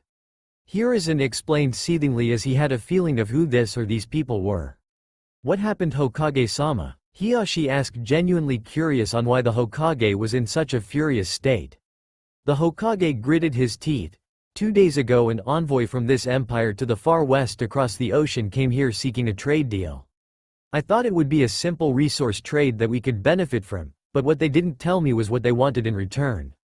They wanted slaves. Sume got up from her seat and slammed her hands down on the desk in front of her, cracking it. "Are you fucking kidding me? Please tell me you rejected their sick proposal." She objected to it in disgust. "If I learned of their proposal earlier, then I would have outright refused them and sent them out of Fire Country quicker than the Yellow Flash, but unfortunately some people had learned of this proposal and jumped immediately at the opportunity." The Hokage and the Shinobi Council, clan heads, had a strong feeling of who it was, and eyes were glaring at the civilian and the Elder Council, who were visibly sweating in their seats. These people have offered Naruto Uzumaki to be sold off as a slave for profit, and now this empire has made off with him and only him. The Hokage gritted his teeth and the Shinobi Council froze in shock, as well as Danzo, who noticeably had clutched onto his cane really hard that cracks were starting to form. He was even more furious when Hiruzen was looking his way as if he was accusing him. "Don't you look at me like I am to blame for this. You know that I wanted the boy to be trained as he is our Jinchuriki. I had no knowledge of this." He objected to his accusing glare and it had lessened. "While you have done some very questionable stunts in the past, I actually believe you this time. Yes, I know you always wanted Naruto to be your good little puppet Danzo, but there is no point in selling him off to another country where you won't be getting anything out of the benefits." However, he looked over to the other two elder counselors and the civilian council and they were visibly fidgeting and sweating nervously at his cold, harsh gaze as the Kami no Shinobi's aura was shrouding the whole room. The ki washed over every single one, until one person in charge of the civilian taxes caved in and confessed. WWE sold him. He blurted out due to his own fear getting the better of him. The elders and the other counselors froze in their seats and snapped their heads in shock towards him. Their glares were telling him to shut up right now before he got them all killed, but Hiruzen and the other shinobi had clearly heard him. "Care to explain, Counselor Musabo?" He called out to the fat pig of a councilman. There were two envoys of the Empire had come to us just after the first one had left your office. The second one made a deal with us." "Who is us?" He questioned him and the fat man tried not to say but his eyes were pointing everywhere even at the counselors, but Hiruzen could see that his eyes were pointing out possible suspects. "Never mind, what did he propose to you?" "He said that we can benefit from a greater trade deal that would benefit Konoha as a whole if we were to give up an orphan or somebody that wouldn't be missed." "And you chose Naruto to be sold as a slave?" "Why yes, after all that demon has nobody and no one will miss the likes of him." He smiled reassuringly. That it was all for the best. Hiruzen's eyes were shadowed and for a brief moment later. "Anbu, arrest this man." Nani? Why? On what charges? We do not condone slavery, Musabo. What you, as well as anyone else that was involved, have done is unforgivable. You have sold out someone I consider to be very precious to me and you are wrong to think that he won't be missed. Naruto has several people that are precious to him and he is to them. No, Musabo, what you and anyone else that was involved have done was make us look like we support slavery and that we would sell out our own people all for the sake of profit. He shouted at him while slamming his fist down on the desk in front of him. You will be taken to T and I where Ibiki and Anko will get any information out of you on who else was involved and likewise they will be sent there too. And what of Naruto-kun Hokage-sama? We can't just abandon him. Sume stood up and voiced out her concerns for the pup. I know Sume, but I don't know where he is. He could already be crossing the ocean by now and we would never catch up by then. So I will have Jiraiya send out his spies into this empire and find out where Naruto is being taken to. And then the memory blurred as it began to change and form out a new scene from a memory. It seems as if half of their council are in support of Naruto-kun and the other half is against him. Something about a Jinchuriki? Whatever that is about. And the civilians clearly hate him for some reason. Why though? What did he do wrong? Kerasu wondered on the mystery behind Naruto. The next scenery changed into him being thrown into a wall and smashing straight through it. He landed roughly onto the ground with many bricks laying on top of him and next to him. As he tried to get himself up he was grabbed right by his neck by one furious toad sage. You bastard, do you realize what you have done? Jiraiya roared into his face. You just sold valuable information written down by my own trusted and best spy that would have led us right to Naruto. Why? That demon must never come back to Konoha, why won't you understand? He is a danger to us all. Kei tried to argue back. That demon as you so put it is my godson. You had no right to prevent me from saving him. Now tell me who you sold the information to. He tried to threaten but a smoke bomb was thrown into the room and blanketed the whole room in smoke. While Jiraiya was occupied by the sudden development, he was snatched out of the Sanin's hands by rude Anbu. Then the memory changed again. See, this is why shinobi cannot be trusted, especially weak-minded individuals like this one. Always backstabbing one another all for some petty revenge. Then the scene changed again to reveal him standing in front of the commander and chief of Root. Your mission is to locate and capture Naruto Uzumaki. By our information he should be still located inside of that mine. How should I approach him? Do whatever you wish, befriend him, knock him out or incapacitate him, just don't kill him. Danzo stated, and Kay was gritting his teeth together to prevent himself from outright objecting for this demon to return to Konoha. But Danzo would make him into a weapon and he would never bother him or the people of Konoha again. It didn't seem so bad, right?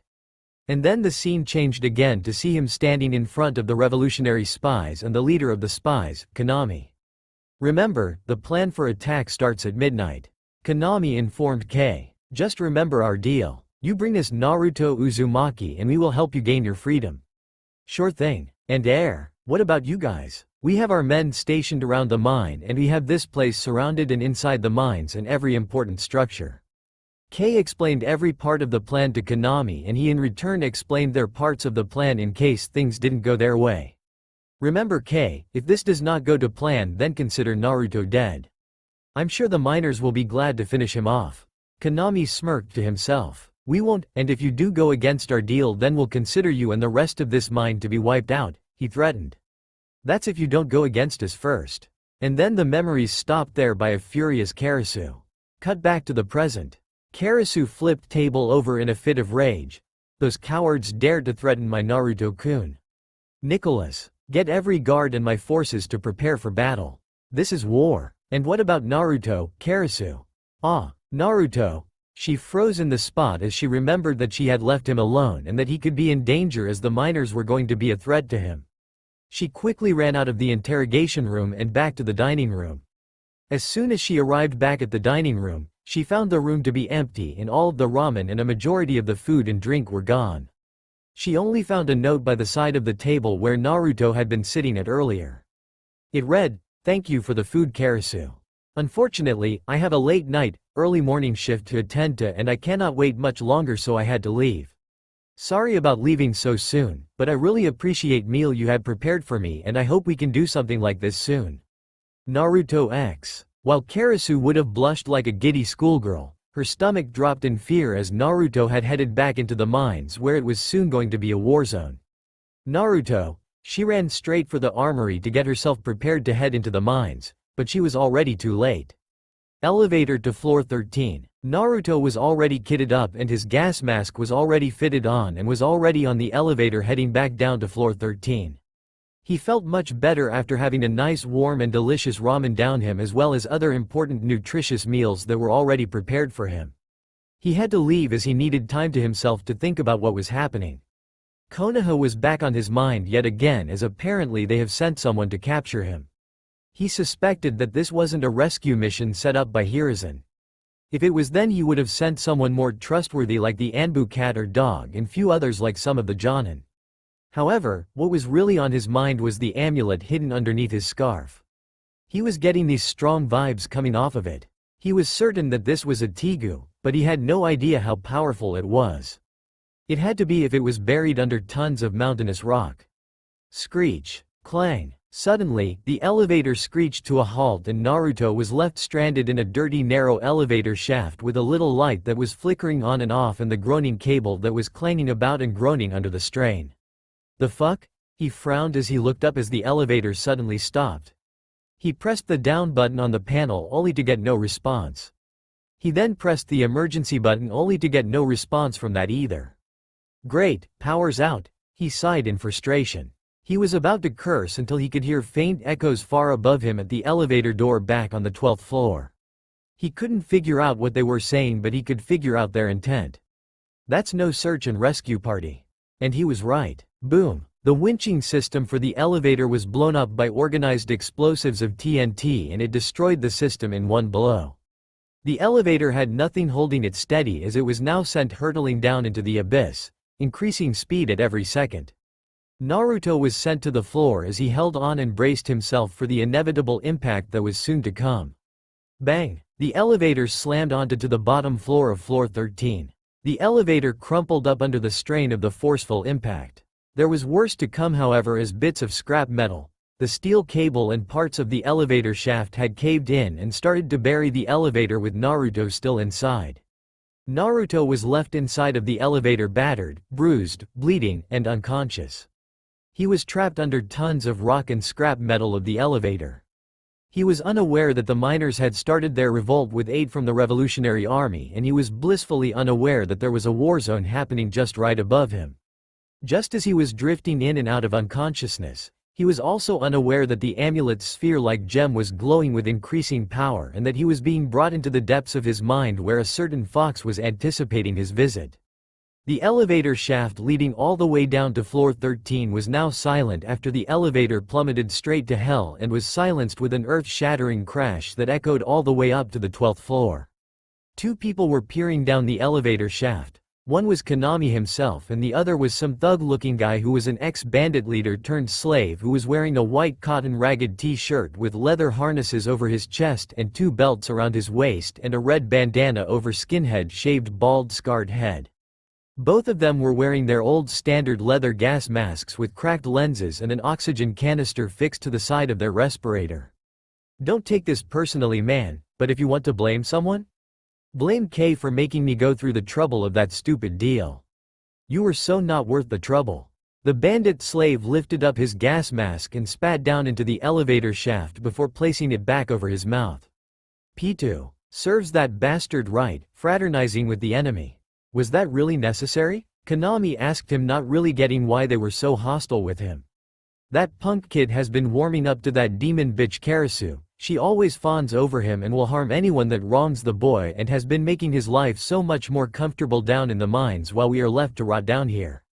I bet he had also snitched on us whenever we try and take some supplies for ourselves from the shops and the pantry, but she will always find us in the act or track us down after we had done it.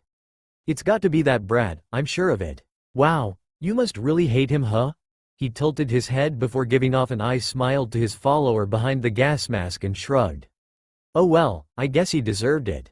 He laughed and turned on his heel. Now, since our first attempt didn't go so well due to some fucking ninjas costing me my fellow miners' lives and I barely escaped with my own all for the sake of some demon as they called him for some odd reason, we will go with plan B. What about their threat about wiping out everyone in the mine? Another miner asked. Nah, just an empty threat, there is no need to feel afraid of them. He shrugged and spoke in blinded confidence. Besides, with numbers on our side and a whole armory we have access to, we can break our way out by sheer force. He grinned behind his mask and walked off into the tunnels with makeshift and scavenged weapons at their sides, and they had to have their firearms holstered unless they wanted to ignite another firebomb in the gas catacombs. Down in the abyss of the destroyed elevator shaft and the remains of the elevator now stuck and destroyed and buried at the bottom was an arm belonging to one Naruto Uzumaki that was sticking out of the elevator with the rest of the body buried by crumpled metal and an avalanche of rocks and dust. The arm was laying there lifeless as the impact had severely knocked Naruto unconscious and was severely injured. The impact would have killed any normal person. But Naruto was nowhere near normal as he had faced worse death experiences before and he has still survived. The rock resting on top of Naruto's shoulder was suddenly hit by a glob of spit that had been spat from the mouth of a very unsavory person way up on the 12th floor. As the glob of saliva and mucus hit the rock, there was a sudden twitch in the fingers. Ground floor. Fighting had broken out on every floor within the mines. Everywhere you looked, it was just a bloody melee and a brutal gunfight massacre. The rebel miners and the revolutionaries had ambushed nearby patrolling guards and seized their weapons and their keys and then began to storm garrisons and raided their armories and their stockpiles of decommissioned weapons. The weapons themselves were old and in questionable condition. They had not been used for a long time or were only used when necessary. Some guns and other weaponry they acquired looked like they belonged in a museum as they were not in use anymore by the military. They had automatic weapons, submachine guns, shotguns, pistols and revolvers and other sorts of rifles, but they looked to have come back from a previous war as their condition looked like they returned with some battering on the framework and the stock, not to mention that the guns looked to be really dusty and rust was appearing in certain places. There was also tape keeping some parts of the weapons together. So far the raids had gone off smoothly without severe losses on their side. However, strangely enough, there were a lack of guards stationed in the guard houses and the military checkpoints. They were more like fresh grunts more than anything. Not that Konami noticed or anything, as he was too focused on getting to the top, ground level floor. The guns in their possession were not anything special as they were meant to be decommissioned and only act as spares more than anything. The lower you go, the lesser guards there are, as well as decreased quality of their equipment. The elite guards and Kerasu's special forces are tasked with guarding the important floors and the ground-level main floor, the outside courtyard of the mine, the surrounding areas to watch out for any escapees, as well as possible threats. Kerasu's special forces were named Cerberus, like the guard dog of hell, and they were mainly tasked in guarding the mines, sometimes hunting down and snuffing out troublemakers and making them disappear and quelling possible uprisings. Konami and his loyal followers had successfully snuck their way to the main elevator and rode it to the top floor where their objective was to capture and hold the main floor while Konami goes to the broadcast room and issues the all-out attack to all miners. It was so far so good as they hadn't encountered any hostile contacts as of yet. Konami's confidence was soaring. He believed they could actually pull this off without breaking a sweat, but little did he know, was that his plan B was already compromised from the start. They reached the main floor and the gate to the elevator opened up to an empty floor? Huh? Where is everyone? Konami scratched his head in confusion. It's too quiet, Konami-sama. I do not like this. Relax, man, we're all going to be fine. We will all make it out of this, I swear it. He gave out a reassuring smile to the rest and they all felt reassured and smiled at their great leader. Upon entering the foyer, they all reached the huge double doors leading out to the courtyard where the central watchtower headquarters, as well as the broadcasting room, were located. The large group of 30 miners and a suspicious Konami, who was discreetly shifting his way to the back of the group, was somewhat leading them valiantly towards their objective. They appeared to be doing so well so far. That is until they opened the double doors and started to pile out into the courtyard where a massive blinding and concussive blast from an improvised flashbang had detonated right in front of them, sending as much as 8 to their knees and backs from the force of the concussive blast. They were all screaming in agony as they covered their eyes and their ears. Konami was hiding behind a row of mine carts just as the flashbangs exploded. He had dived straight for cover as a surge of guards and Cerberus Elite Special had all flowed out from their hiding places, pouring out from every building and the watchtower. Drop your weapons and give yourselves up. A booming voice echoed throughout the courtyard from a handheld microphone. As soon as they had looked up, they had spotted the guardsmen and Cerberus Special Forces. All of them were aiming their weapons at them. The guardsmen were all wearing winter coats for their uniform with armor plates inside the pockets inside of their coats, while they all wore armored helmets that covered all of their heads and metal plates covering their faces with fur-trimmed hoods covering their heads as it was currently snowing. Kerasu's elite forces were a mixture of their usual uniform along with heavily armored units dressed in dark gray heavy plate armor and were carrying large belt-fed heavy machine guns beside their waists and carrying large backpacks full of ammunition, like the Panzer Cops from Jin-Ro, Kerberos. Konami and the rest of the miners were shell-shocked at the amount of opposition that was out to confront them. Now this explained why everything was so quiet. They had just walked right into a trap. Suddenly the tannoy system blared to life. Konami Shunsui, I know you are there. You really thought you were so clever that you could outmaneuver me? Kuhuhuhu, how naive. You are just too predictable in your plans. If I could even call that a plan. Kerasu was on the tannoy that blasted out her voice throughout the courtyard as she openly mocked Konami, who was quivering in his boots in shock and fear at the amount of soldiers that was over 120 soldiers in the courtyard, all aiming their weapons at them. But all of your plans came crashing down because of this one man. She paused and then a window opened up on the second tallest floor of the watchtower and a head flew out and landed with a splat and a crunch on the snow and icy ground. It was Kei's head, their supposed ally in breaking out of the mine. He calls himself a shinobi. Kerasu was now seen at the window leaning over the window sill with her forearms supporting her body on top of the window sill with the microphone in her hand. Yet we broke him in less than 12 minutes. Now, he has told me some interesting things about you that has come to my attention. The miners all gulped nervously. What have you done to Naruto Uzumaki? She growled down the mic as her respirator made her all the more frightening. They all froze in the spot and Konami was sweating nervously. Ahahaha. Maybe it wasn't such a good idea to kill him off. He was trying to think of a way out of their current situation, but was then brought out of his thoughts when he noticed the bandit leader's fearful face suddenly turn into a malicious smirk.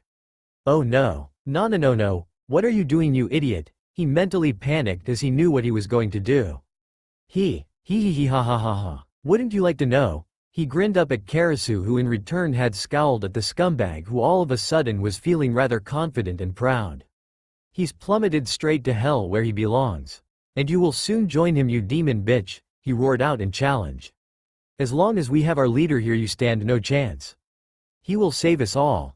He is a part of the revolutionaries and they will kick your empire's ass back into the Stone Age. His challenge towards Kerasu and the soldiers had granted him a confidence and morale boost towards the other miners, and they all gave out a loud roar as they felt as if their morale had been boosted. But Konami was nervously sweating as he could feel the aura changing into a much darker tone and the key of their enemy's leader had spiked dramatically.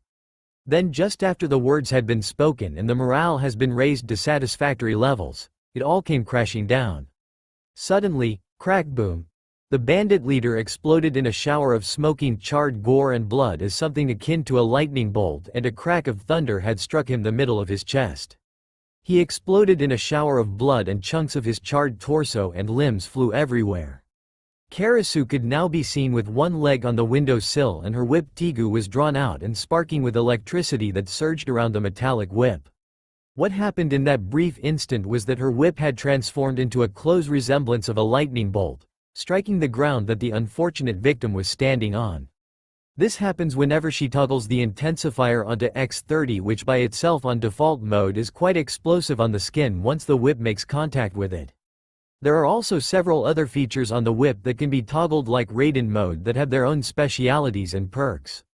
With one foot planted on the window's sill was a furious Kerasu whose face can be seen as her eyes, specifically her iris, had shrunk in a menacing hatred and her brows were almost stitched together as she glared bloody daggers at these worthless beings in front of her with cold, furious hostility. Did he save you then? No, thought not. Seize them all? I will dish out their punishment myself. She ordered coldly, and the soldiers were all approaching towards the rebels with their weapons still trained on them. Play Devil Driver, Black Soul Choir. As the soldiers were slowly approaching the rebels, one of the rebels was losing his nerve and his breathing pace had quickened erratically. His arms were shaking, causing his submachine gun in his arms to move all over the place, and his teeth was chattering in fear. Ha, ah, aayagh. He raised his SMG that had a wooden butt and a wooden grip and a metal barrel with multiple vents to keep the barrel cool, and also came with a drum magazine. Rat-a-tat-a-ta-ta-ta-ta. The loud fully automatic gunfire had set off a chain reaction as the rebels had all joined in on the shooting after the miner had fired into the crowd of soldiers first. The soldiers returned fire, and with better equipment and training, they were far better protected and capable of taking their enemies efficiently and effectively. The Cerberus unit accurately eliminated all hostilities with accurate chest shots and headshots, while the guards had done somewhat similar but had mostly emptied their clips in a full auto shootout along with the heavy support troopers with their handled LMGs. The miners never stood a chance at the sheer firepower and training of Kerasu's elite SF and guardsmen. Their bodies flew backwards from the impact of heavy caliber bullets being shot into their bodies and causing their blood to gush out of their wounds. One of the bullets hit a grenade that was attached to one of the still-standing rebels' newly scavenged tactical vest. The blast had also detonated the remaining grenades and explosives, sending shrapnel everywhere, killing, wounding and maiming nearby comrades.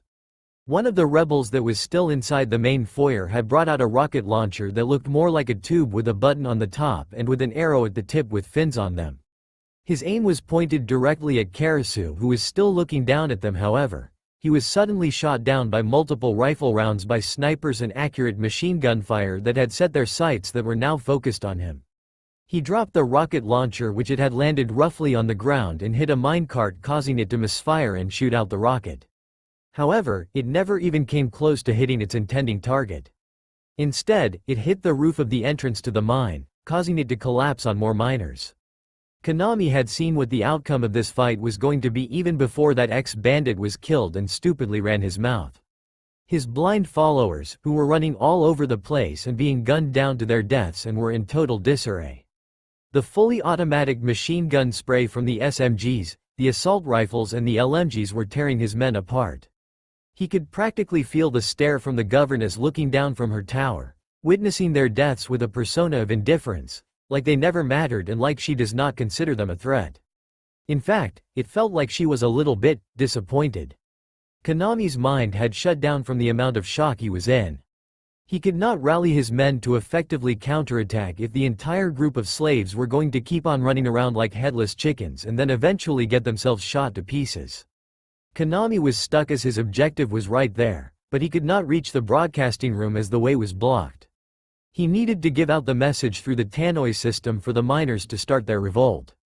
However, before he could come up with a strategy to carry out his plan, someone had already beaten him to it. People, miners and slaves, you have worked so hard in these mines. Thousands of you who have supplied our empire with rich resources to fuel our economy and our army for more than 100 years. I thank you for your hard work and for your dedication of your services to me. However, the 1,000 miners who have loyally worked in these mines have turned against me and my mine. What is it that you seek? Is it freedom? Who told you the promises and hope for this freedom? But in the end, you have no idea what true freedom really is. The 1,000 miners in this mine have turned their backs on this mine and have rallied to the sweet words and languished under the name and the banner of this man, Konami Shunsui, who to all of you is believed to be your shining example of justice, hope and your key to freedom. Sadly for all of you, you have been given a false idol and a false hero. He is anything but those positive things you thought him to be. Let me tell you who he really is in the exact words of my most trusted intelligence officers. Konami Shunsui is a coward and a liar. He is no leader but a fraud, and he will use anything and anyone to push the blame towards, even his own comrades. She explained with a shake of her head in disgust as she the report in her hands to everyone in the mines whilst holding onto the mic that was broadcasting throughout every floor on the mine on the tannoy systems. It gets worse. You thought that I and this empire were evil? Well, I will admit that I am no saint, but that does not mean that I have morals in some departments. Call me a heartless monster all you want, but explain to me what right does this man have in murdering the innocent children of political figures who have such little impact in the way the empire is currently run, and are oblivious to all of this world's darkness and suffering?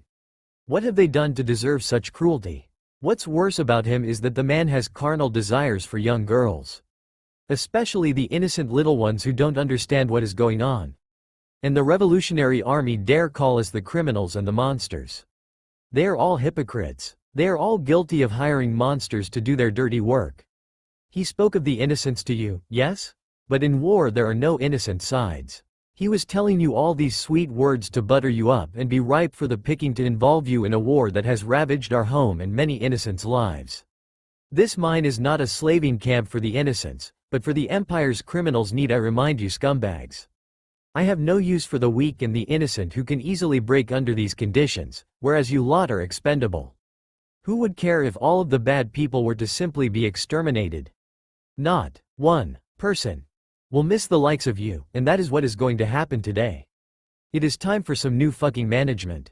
Kerasu dropped the mic on the floor that let off a loud screech of feedback from the mic as the broadcast was cut off, leaving the majority of the mining population to stand stock still and were stunned as they were in disbelief and shock that their leader was a fraud and a coward, and he was not a good guy like he had told them, not even close.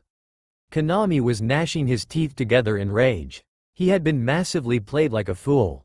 He could feel and hear her mocking him from her tower as her eyes were lit up in glee, and he could feel as if he could hear her laughing fit behind her gas mask, respirator, and that gleeful mocking laughter was echoing inside his mind.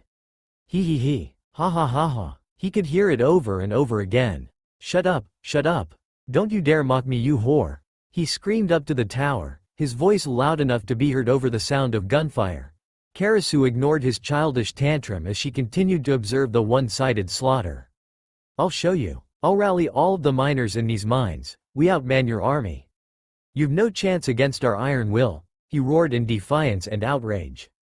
Again Kerasu paid no mind to his delusional beliefs and continued watching in amusement at the pathetic attempt of a fight she was witnessing. Just before the guards and the elite forces could round up on Konami's position to wipe out the group of rebels, there were sudden explosions coming from several areas such as the barracks, walls, offices, and the cafeteria. Several white masked and black and gray robed figures burst out from their hiding spots and assaulted the guards and the special forces with elemental jutsus and paper bombs attached to kunai. They suddenly burst out from the shadows and the fiery smoke and commenced their own assault, which had caused several deaths and injuries on all sides. "There you are," Kerasu hissed as her eyes shadowed as she dipped her head down and spotted several root Anbu engaging her men with various forms of martial arts, or taijutsu as they call it, and these fancy powers they is exclusive to the people in the east across the ocean. They were skilled indeed, but they held barely enough experience to hold a candle to her own forces who were always facing action nearly every day. One of these shinobis had jumped up on the side of the tower and began to run up the side with his tanto blade out, preparing to cut the head off of the leader. However, he was in for a nasty surprise when by the time he reached the window sill she was on, she dipped her head back to easily dodge the blade and with lightning fast reflexes, she whipped out her left hand to grab onto his mask-covered face as her fingers latched onto his face and mask with the grip power equivalent to that of a hydraulic press that dug in deep into his Anbu root mask that cracked holes inside of his mask and pressing deep into his skin. Gah! The root Anbu screamed out as he could feel his cheekbones and jaw being crushed. "Is that the best you can do? Aren't you people supposed to be a crack military shadow unit? All I see is disappointment. You people think that you can discard your emotions so you could be stronger? Wrong. Emotions are always a part of human nature. Emotions drive our ambitions to make us strive further in our goals. They are what makes us stronger. You people have nothing to fight for, but a power-hungry fool that will throw away the lives of those who are loyal to him and end those lives that are against him. All for the sake for his own emotions that fuel his desires for conquest. He may preach about emotions will make you weak, but he is only deluding and making a hypocrite of himself. Danzo is a very emotional man, after all. How the hell would you know something like that?" The root Anbu grunted out while she increased the tightness in her grip. "Your friend K has enlightened me about your village. What a disgusting place that you live in. Although you are not far off on the rotten scale with the empires, but keep trying, you'll get there." She giggled. The Anbu then whipped out a kunai from his sleeve and attempted to stab her arm, only for the blade to be slapped out of his hand with her other hand. Then she proceeded to slam him into the window sill and lifted his head up and smashed the mask into his face with her knee, and then he fell out of the window, his body now lifeless. So predictable. She shook her head in disappointment. She then witnessed the battle ascending into chaos as the root Anbu were slaughtering the miners, but in return were being shot to hell by her soldiers who were also taking casualties by the shinobis and some lucky miners. The shinobi were fast and somewhat agile for some, but they were highly vulnerable in the open by incoming gunfire. Thus, the live rounds would simply annihilate anyone who came into contact with it. She then noticed that the weapons her soldiers were using were not at all that accurate, nor were they reliable. "I swear to Kami, I will have that weapon supplier and manufacturer executed for supplying us with these pieces of shit weaponry. Why can't we get something that matches the statement of revolutionary, effective and efficient except outdated pieces of junk? Ha, General Budo and Esdeath Chan always gets the best toys." She sighed and whined in frustration. She sighed even more when she spotted 3 more Anbu charging up the tower. She then withdrew her whip Tigu Belmont again and flicked on the switch to activate arcs of electricity that were now forming on the metallic whip and turned up the dials on the pain intensifiers on her whip. The lightning-coated whip was surging in hundreds of thousands if not millions of voltages of highly condensed electricity. She then walked over to the window sill and dropped down below to meet face to face with her trench coat fluttered in the air, showing her form-fitting leather trousers as well as her bright platinum blonde hair. All 3 of the shinobi went through the hand signs to prepare for a Kaiden jutsu. Kerasu saw what they were doing and recognized the moves from K's memories and wasted no time to retaliate. She then proceeded to cut off their preparation time and threw her arm down in a cutting motion, and the whip sliced through the air, bisecting the first root Anbu with her highly condensed whip shrouded in lightning that had effortlessly cut through the shinobi. She then focused the lightning to the tip of the whip and aimed for the center of the next shinobi's head. Like lightning, the whip hit its mark and penetrated straight through and out the side of the shinobi's head. The third was distracted from the sheer brutality that his comrades had been dealt with and hesitated in his hand signs. Big mistake, as he then soon found the bottom of Kerasu's heavy steel toe-capped boots meeting his face and then traveling all the way down to the bottom and slamming into the ground with his head splattering all over on the ground with her feet still connected to the remains his face and mask. Hopping off the shinobi's face, She wiped the blood off on the floor. Kerasu then undid her trench coat and dropped it on the ground, revealing her black flak jacket vest with multiple pockets and inside pockets for armor plates stored inside them. The flak jacket vest was done up in a V, showing off her voluptuous cleavage proudly behind the black tank top that was underneath the flak jacket. It was also collarless and sleeveless, which showed off her muscular, toned and defined arms and shoulders that displayed power and agility in her feminine body. She clicked her neck and her shoulders as more shinobi started to surround her. She then withdrew her tigu and instead drew out a 14-inch combat knife in a reverse position in her left hand and a semi-automatic pistol in her right from her hip holsters. "I'm feeling generous today. I need to let off a lot of steam for what you bastards have done to my Naruto-kun. That demon must be retrieved for our master. He is our weapon." There is that word again. What does it mean? Why do you call him a demon anyway? That is none of your business. It is a strictly confidential S-class law set up by the Sandaime Hokage himself. Breaching that law will result in death. Perhaps I should have probed K's mind more, but maybe you can enlighten me more in telling me about Naruto's situation over at Konoha?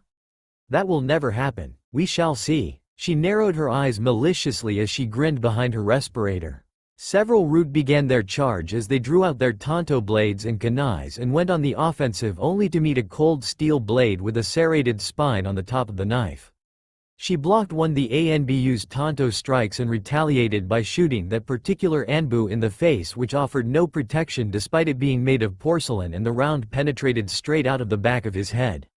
The next shinobi was grabbed by the arm to prevent a tanto slicing into her, and then she countered by kicking viciously at his leg at the knee, snapping the leg in half, which caused the root Anbu to scream in agony, and it ended abruptly with a knife sinking into his neck. The next shinobi was forming up the jutsu for a C-class Suiten, Mizurapa no Jutsu. The wave that shot out of the ANBU's mouth was as big as a two-story house, and it enveloped Kerasu whole. The root Anbu would have smirked victoriously if he knew how emotions works. Unfortunately, Kerasu burst out of the water only feeling wet but unharmed by the brute force of the wave.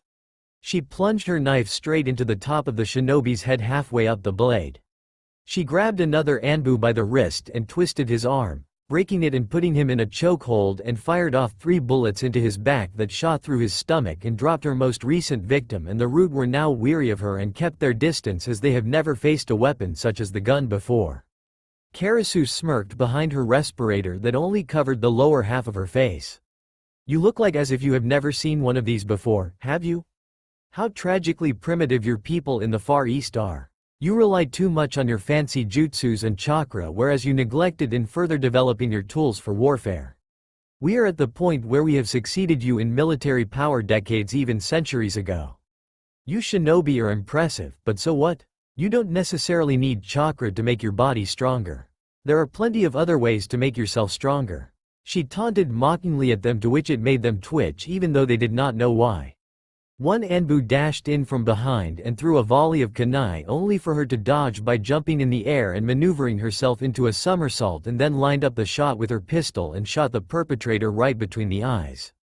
When she landed on one leg, she then used her gravity to spin around on the leg as a pivot and used the other leg to lash out into a high roundhouse kick across another root ANBU's face with enough force that sounds like a fast-moving object breaking the sound barrier, and the impact against the skull echoed with a massive crack. X-ray V-zone. Anbu root mask shatters into pieces along with the majority of the face.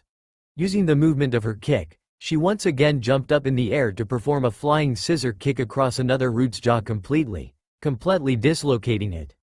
Then she landed in front of an ANBU, whose weapon was deflected mid-swing by her knife, and then she grabbed onto his head and launched herself up, kneeing him in the face. More and more root Anbu was falling with each passing second. The ground in front of Kerasu was littered with bodies that have most likely been knocked into comas or had possibly died due to severe head trauma or internal organ damage. "You guys are really disappointing. Here I thought you were some elite shadow organization special ops group, and you've nearly had my hopes up for someone strong to make me feel alive. Sadly, you die way too fast like the rest, weak, all of you. I've had enough now. I think we should wrap things up." She sighed in disappointment and withdrawn her weapons, and then once again drawn out her whip Tigu and began to charge up her whip. Another surprise came in store for the root was that she reached for the whip handle and pulled on the bottom of the whip's pommel and twisted it to pull out another handle, and then another whip had formed out of the handle, arcing with blue electricity, lightning bolts and sharp thorns decorating both whips. She cranked up the voltage of both weapons and the pain intensifiers up to death wish mode. The whips now hummed with power and electricity that made the root very weary of such a weapon and worried over the power of the weapon as she began to whip the floor in front of her, and leaving deep cuts and burn marks into the ground. She then began to crisscross both of the whips onto the ground as to put more fear into their hearts. Think of Whiplash from Iron Man 2. Her next victim was a shinobi who was going through several hand seals for a powerful Kaiden jutsu until Kerasu interrupted him by cracking her whips and the tip of her left whip wrapped around the root Anbu's neck, electrocuting him and completely frying him. The voltage was set so high that it burned his skin and body from the inside and out. G.G. Greg. He let out a blood-curdling scream as he was being electrocuted until his body burned out. Kerasu snorted and yanked on the whip, and the Anbu was freed from the whip by having the whip cut straight into his neck by highly condensed lightning powering through the whip and then cut straight through his neck, decapitating him. The Anbu and the miners who just witnessed such brutality took a few steps back in weariness and fear as Kerasu began to walk closer. They could hear her giving out throaty chuckle and then a giggle at their pathetic attempts. She then raised her right whip arm and pointed it at them. "Who's next?" she asked maliciously. She then pressed another button on her whip and then the whip straightened and shrunk down, hardening itself into a standard-size katana blade made from lightning with electricity sparking and coiling around the newly formed sword. Meanwhile, during the fight that the shinobi from the eastern lands across the ocean were now engaging Kerasu's guards and elite soldiers and his loyal followers, Konami took the opportunity to slip away and hurried back down into the mines to rally more men to the surface. He avoided the major bloodbath that was going on in the courtyard and snuck back towards the main elevator that led back down into the mines, seeing that it is the only place he could go. As soon as he reached the elevator and opened the gate doors, he heard frantic cries behind him. "Konami-sama, help us!" Several miners were heading his way in a fit of hysteria and panic. He could see that they have lost the will to fight and have turned tail and ran. Unfortunately, this ended up attracting the attention of several soldiers who were now making their way over to them, and they were now aiming their sights onto them and the leader. "Bakayaro, don't attract their attention over here, you idiots. Turn around and fight." He roared at them in anger and fear as he quickly shut the elevator gates and was frantically pushing random buttons for the elevator to go down. The four rebel miners slammed onto the gate and were desperate to get it open. "Konami-sama, help us. I don't want to die. Let me in." Konami, however, ignored their pleas and pulled out his pistol and pointed it at them. "I said turn around and fight, goddamn you. Turn around and fight, you fucking cowards. I've got to go back down into the mines to rally more men. It's up to you to hold these bastards off." Konami gave them false reassurance, although it was half true. "They're slaughtering us. We'll die for sure. Shut up and do as I say." He roared until he saw the guards behind them and dived to the floor. Rat-a-tat-a-tat-a. The miners were suddenly peppered with oncoming rounds and multiple holes were forming as the live rounds blasted through them and blood stained the elevator red. Konami, who was covered in their blood, was on the floor shivering in fear as he looked up to see the void look in the miners' faces as they were looking at him, questioning and judging him. The elevator suddenly activated and went back down into the mines. Kerasu saw the whole thing as she slashed through another root through the chest, leaving a bright scorching orange burn mark. "Run all you like, but running back down into hell. You will find that there are no places to hide for people like you from the likes of me," she thought menacingly. End song. Playing Hans Zimmer. Interstellar Ost, Mountains. Unknown location. After plummeting straight down to the 13th floor of the mine and crashing into the rocky abyss, Naruto suddenly found himself waking up to different scenery. Instead of the dirt, dust and tons of scrap metal and rock burying him, he found himself submerged into shin-high, was still wearing his mining apparels that he usually wears with his hood up and gas mask still on with the scarf underneath it. His battery pack was currently missing while the oxygen tank still remained strapped to his back. Naruto aroused himself from unconsciousness as he blinked from behind his red-tinted goggles. He immediately shot up from the cold feeling of water soaking him. He supported himself on one hand and began to check himself for any signs of injury. Noticing that he was fine, he then took in his surroundings to find himself in a dark, dank and wet sewer or something that looked like a flooded-out industrial basement or something along the lines that did not smell of human shit, decay, or rot. He noticed that there were pipes running along these stone brick walls and the light was incredibly dim. Where am I? How the hell did I end up in this place and not at the bottom of the elevator shaft of floor 13? And this place feels depressing, cold even, yet familiar. He peered over to the pipes and he could have sworn he felt energy coming through those pipes. He walked over to this slightly rusted pipe and placed his hand over the metal. Once he placed his whole hand on it, he immediately recoiled back and was grasping onto his head as he had a sudden flux of memories surging through his head. Memories he had thought he discarded and forgotten long ago. Why are you here? Get out of my shop, you damn demon. You will never amount to anything, loser. Once a failure, always a failure. I will always be the alpha around here, you hear me? Like Adobe, like you can beat an alpha like me.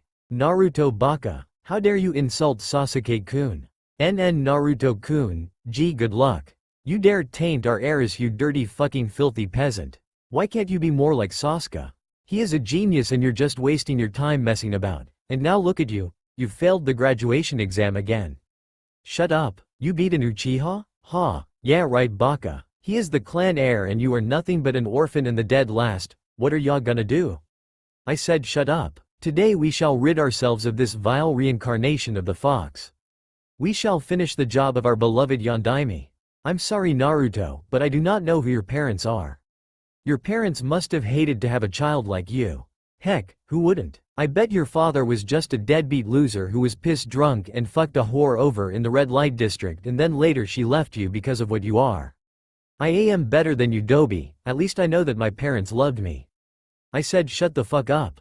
Naruto roared out and his roar echoed off of the walls and just like that the voices stopped. Naruto was breathing roughly through his gas mask and his hand was pressed hard against his face. What the hell was that? I thought I moved on from that and forgot all about it like I wanted to? But I am still reminded about that place. Why can't I escape from it? It's because it's impossible to run away from it. And just like that, Naruto's eyes opened wide in alarm and he turned quickly towards the owner of the deep voice that sounded wise. He turned around and at first he found nothing but dark tunnels and no one else who fit the owner of the voice. The voice he heard sounded like it belonged to a female, but it was something more. Splash! Naruto suddenly heard splashing from behind him and he immediately turned around to see someone with red hair disappearing into a passageway. Matt! He called out to the red-haired woman, but she disappeared into the shadows. He chased after her into the shadowy passageways and dark tunnels that were flooded with water. He navigated his way through seemingly endless tunnels that were filled with industrial pipes. He would sometimes stop and look around and sometimes he would be stuck at some places that would cut into 3 passageways that would lead deeper into darkness or descending down to somewhere deeper or ascending upwards into Kami knows what is in this place. Sometimes he would hear sounds that would result into more splashes that would indicate on where that red-headed woman would be or she would sometimes reveal herself standing a few feet away before running off would be the usual case, but he was now suspecting that she was leading him somewhere as he went deeper and deeper into the tunnels. And then after turning one corner, he began to find more strange things about this place. The tunnels he was in, flooded as they were, was not actually a sewer, but more something along the lines of an abandoned industrial factory. Naruto figured he was in some sort of basement as the further he went along. He would sometimes come across bits and pieces of scrap metal off of random machinery and then sometimes he would see chains hanging off the ceiling just clinking by itself. The chase then led him to an area that baffled him. He came across an underground passageway with a large pool of water that leads to nowhere. Inside the pool of water was this odd-looking warship that was capsized and turned on its side with big gaping holes in numerous places that had been left to rust.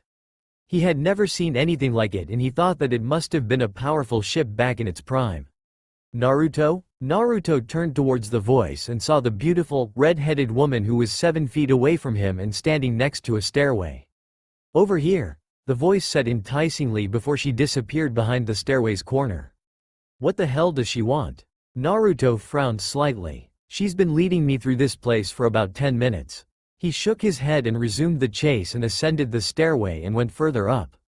As soon as he reached the final step of the stairway, he was soon met with another room that was similar to an underground place, was like a factory assembly line that was in complete disarray. The machines were left stationary and frozen as it had been long since deactivated and abandoned. Rust, dust and grime was everywhere. Then he suddenly heard a clunking sound in the distance and saw that there was a staircase leading up to some sort of control room. He saw the red-headed woman open it, turned towards him and smiled at him before entering the room. Naruto thought he had her now, and what she wanted to show him was right inside that control room. So he ran all the way across the large room, escalated up the stairs, opened the door and went inside to see an empty control room. Huh? What? She was right here, he spoke in disbelief. Was she leading me on this entire time? He was about to go into this massive cursing fit if it did turn out to be something like that, but he then spotted something that caught his attention. There was a computer screen that was still on. Naruto decided to go up to the screen and was met with a pitch black screen, but with a blinking icon on it. Naruto, being confused and slightly curious, decided to press a random key into the computer. Access denied. Please insert the Prometheus key into the slot. Prometheus? Naruto raised an eyebrow and the computer then showed an image of a key slot with 3 holes for something to be slotted. Recognized something as he took out the amulet with the 3 silver fins and the black sphere-like pearl inside. Is this the key? And is that its name? Prometheus? Naruto, being he curious one that he was, decided to comply with this computer's request and inserted the fins into the he was not expecting was for the sphere to light up like a blazing star, and then with his hand still on the amulet key. His mind was then flooded with images and visions. Playing Hans Zimmer Interstellar Ost, Mountains. Approximately 1:55 minutes into the song, there were instances of certain images and visions just flooding into his head along with information he did not know about. He could not accurately describe what it was that he was seeing, as he could see himself just weightless in the air and he was being shown everything around him. He was first thrown into a black void filled with countless stars that shone brightly like diamonds, and then he was in front of this giant sphere of burning fury. But he was then mysteriously informed that this was the sun that he knew was what lit up the sky in the day. He never knew that it was actually a big ball of burning gases and exuded light that traveled for millions of light years away. The information that he was then shown was these elements beyond the sky and into the void. He was then shown this giant swirl of mass made up of billions of stars or suns, and then also made up of gas and dust, and they were all held together with gravitational fields. He was then shown that there were more of these galaxies in the universe. Then the image changed as it zoomed into this one galaxy in a specific spot that showed our sun again, and it showed multiple spheres surrounding the sun, and they were known as planets. Some were unimaginably large and some were as big as the moon. The planets were intriguing, as he saw that it had many different environments, while some were as similar to his own planet's environment while others were incredibly bizarre, as well as hostile. Then the view changed to a familiar blue planet that showed the one white moon inside the Earth's gravitational force. Then it showed several continents. One was very familiar as it showed the elemental nations and the western continent that was just across the ocean. But there were a few more continents and large islands that were directly to the south along with the north and south poles. It showed him the planet's development and how it became habitable for life to grow on its surface, before human civilizations were first formed. Seeing human history in the making was complicated to watch, as seeing the roots of human nature was quite unpredictable, as it seemed to rise and fall in some areas. It also became the epicenter for trouble in the multi-parallel, alternative universe to fester conflicts, and then right before the war ends and then the humans just move on again onto the next step in evolution. He also discovered that there was a big influx of multiverse activity surrounding Earth. He saw that there were multiple hypothetical universes that were similar yet different to his own. It showed him different scenarios of his own life of how it could have gone if this or that went different ways. He was also shown that there were such things as an alternate universe where everything was different. That also included a different universe where the world he knew did not exist. Instead, it was replaced with a different version of humanity or a different race with different specialities that were not chakra, but different forms technology. He was also shown the dark and brutal moments of human history, as well as other civilizations that were not human and more alien, foreign to him. He never knew that so many types of civilizations existed on his world, but they were quite often ridiculed due to racism, the human's natural response to fear, Hate and what they don't understand are completely different to them, which also brought with them a sense of superiority. He saw the primitive civilizations that constructed impressive empires that were made by the blood, sweat and tears of men and women that were either forced against their own will or were in it together to make something special. The many civilizations of empires, kingdoms, and other hierarchies he had seen, had been both cruel and oppressive to the people or were benevolent and prosperous towards its people or were warmongers dead set to destroy their opponent's home, all for the sake of power and greed. Then he witnessed advanced civilizations, both human and non-human alike, that showed the capability of traveling across the stars.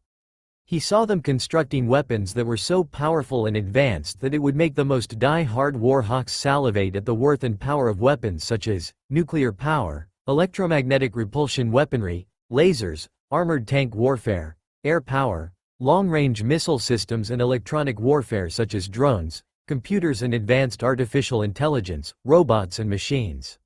Such weaponry was indeed impressive in its own right, but to make such technology by normal means would require many resources to make it, along with converting certain physical elements of compounds and metals, etc. The technology he saw would probably not be available to obtain by normal means for the next few centuries, or the next few millennia for some cases. But Naruto knew how everything was made and what they required. He saw ways of constructing and manufacturing them, as well the resources that needed to be used and where they could be found. Interestingly, he learned that the amulet had its own source of energy used to make such equipment and technology. It also taught him some of the world's best-kept secrets, and that was the location of the transcendent beings known as Kami, Yami and Shinigami realms. The locations and the instructions of entering their realms was dangerous knowledge to know, for if everyone were to know that, he dreaded to think of what people would do to get inside those realms. He also saw the truth behind the formation of chakra, this Kagaya who was in reality sealed inside of the moon. How the sage of the six paths cultivated chakra for the world to use at their own will. He saw how the Jubi was sealed and how all its power was separated and formed into 9 sentient beings known as the tailed beasts. The beasts themselves were ranked from 1 to 9 in terms of power, with 9 being the strongest. The visions also showed the amulet's own history as it was used by the powerful empire over the course of 1,000 years, and how it was constructed as one of the more legendary Tegus of unimaginable power. It first arrived as a meteorite that crashed down from beyond the sky. It had landed in the vast and deep tribal lands of the north, where the impact had caused a lot of widespread devastation to the forest it landed in. The space rock had been disintegrated, losing most of its shape and form, while the remaining parts of the rock were destroyed from the impact. The tribe that discovered what remained of the rock were clueless as to what it was. In fact, what they didn't know was that the rock that looked to be like a pitch-black diamond was actually semi-sentient at the time. While it was intrigued by the sentient life it came across, it rejected them for any potential users as they were not intelligent beings and found them to be quite primitive due to their tribal nature. However, the sentient rock found it quite amusing to see them bow before it. The tribe had named it, the Fallen Black Star, due to how it fell from the sky in a burning black and white light. Afterwards, as months passed by, it learned more about these primitive humans, but it was not moved anywhere else. It soon began to grow bored of being stationary. It had infinite amounts of raw powerful energy that needed to be put to use. It wanted to be used, but these humans were just stagnant, backwards and too peaceful. Then, interestingly enough, its discovery soon led to the arrival of this empire that was in search of potential weapons. They found the amulet just sitting inside of a big tent on an altar being contained in a well-crafted box. The fallen star saw that these beings were people that had strong emotions, dreams, desires, and ambitions. These people belonged to a powerful civilization, and they were the sort of people that could get things done. Finally, it could get out of this boring tent. The space rock began to flare its power to catch the attention of the Imperial soldiers and scientists. They soon discovered it by following their instincts that were being called to by the strange rock that they had never seen before. They entered the tent without permission from the chieftain of the tribe and discovered the space rock. They could feel the raw power, its enticing appearance and the aura shrouding it. They could hear it calling to them, and they began to see visions of themselves. Visions of grandeur and success that they saw if they were to pick up the stone.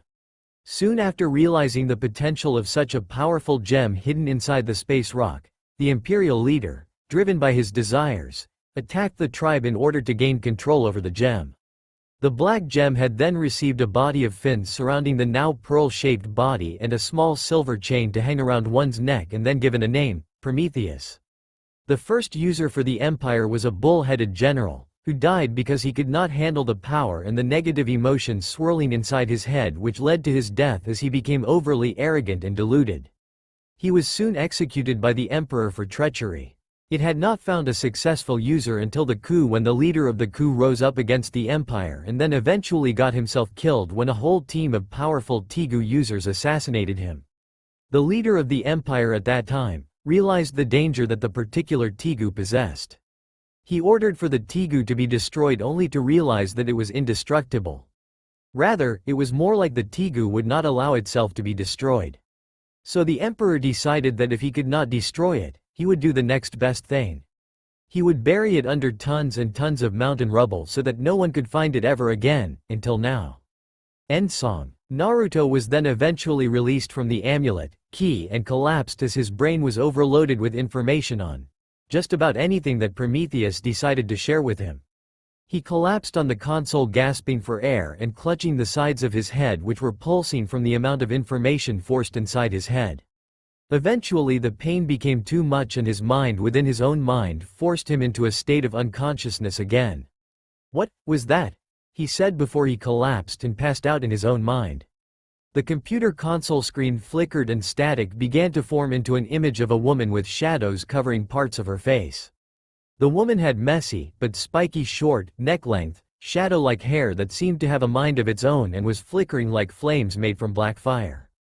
Her eyes were dull white and her skin made her look pale, and her expression showed that she had a faint smile forming on her lips. Her whole body could not be seen on the screen, but only showed her bare skin down to her collarbone and the valley between her DD cleavage. Then from out of the shadows came a 6 feet 0 feet red-haired woman with red slitted eyes. She was wearing a formal low-cut red kimono that fitted tightly around her slender hourglass form and also exposed her F-cup cleavage with black trimming.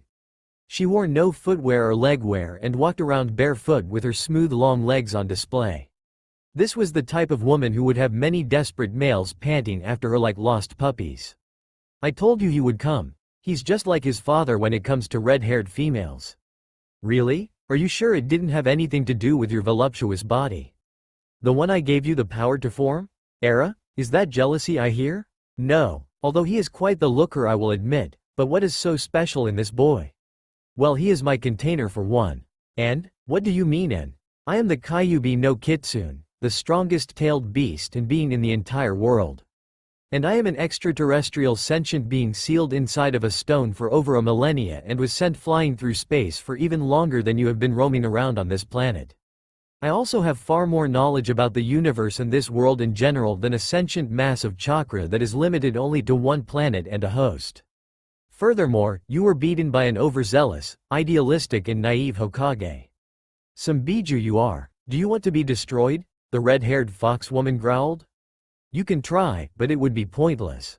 You may be the most powerful being on this planet, but there are far worse entities beyond this world and the universe, and I am one of them. I cannot easily be destroyed. But you were buried by the humans who acted on their fear to dispose of you. And this has what led him to me and me to you. Indeed, and now the pact has been made." That's all for now. If you enjoy this video, then please like, share and do comments.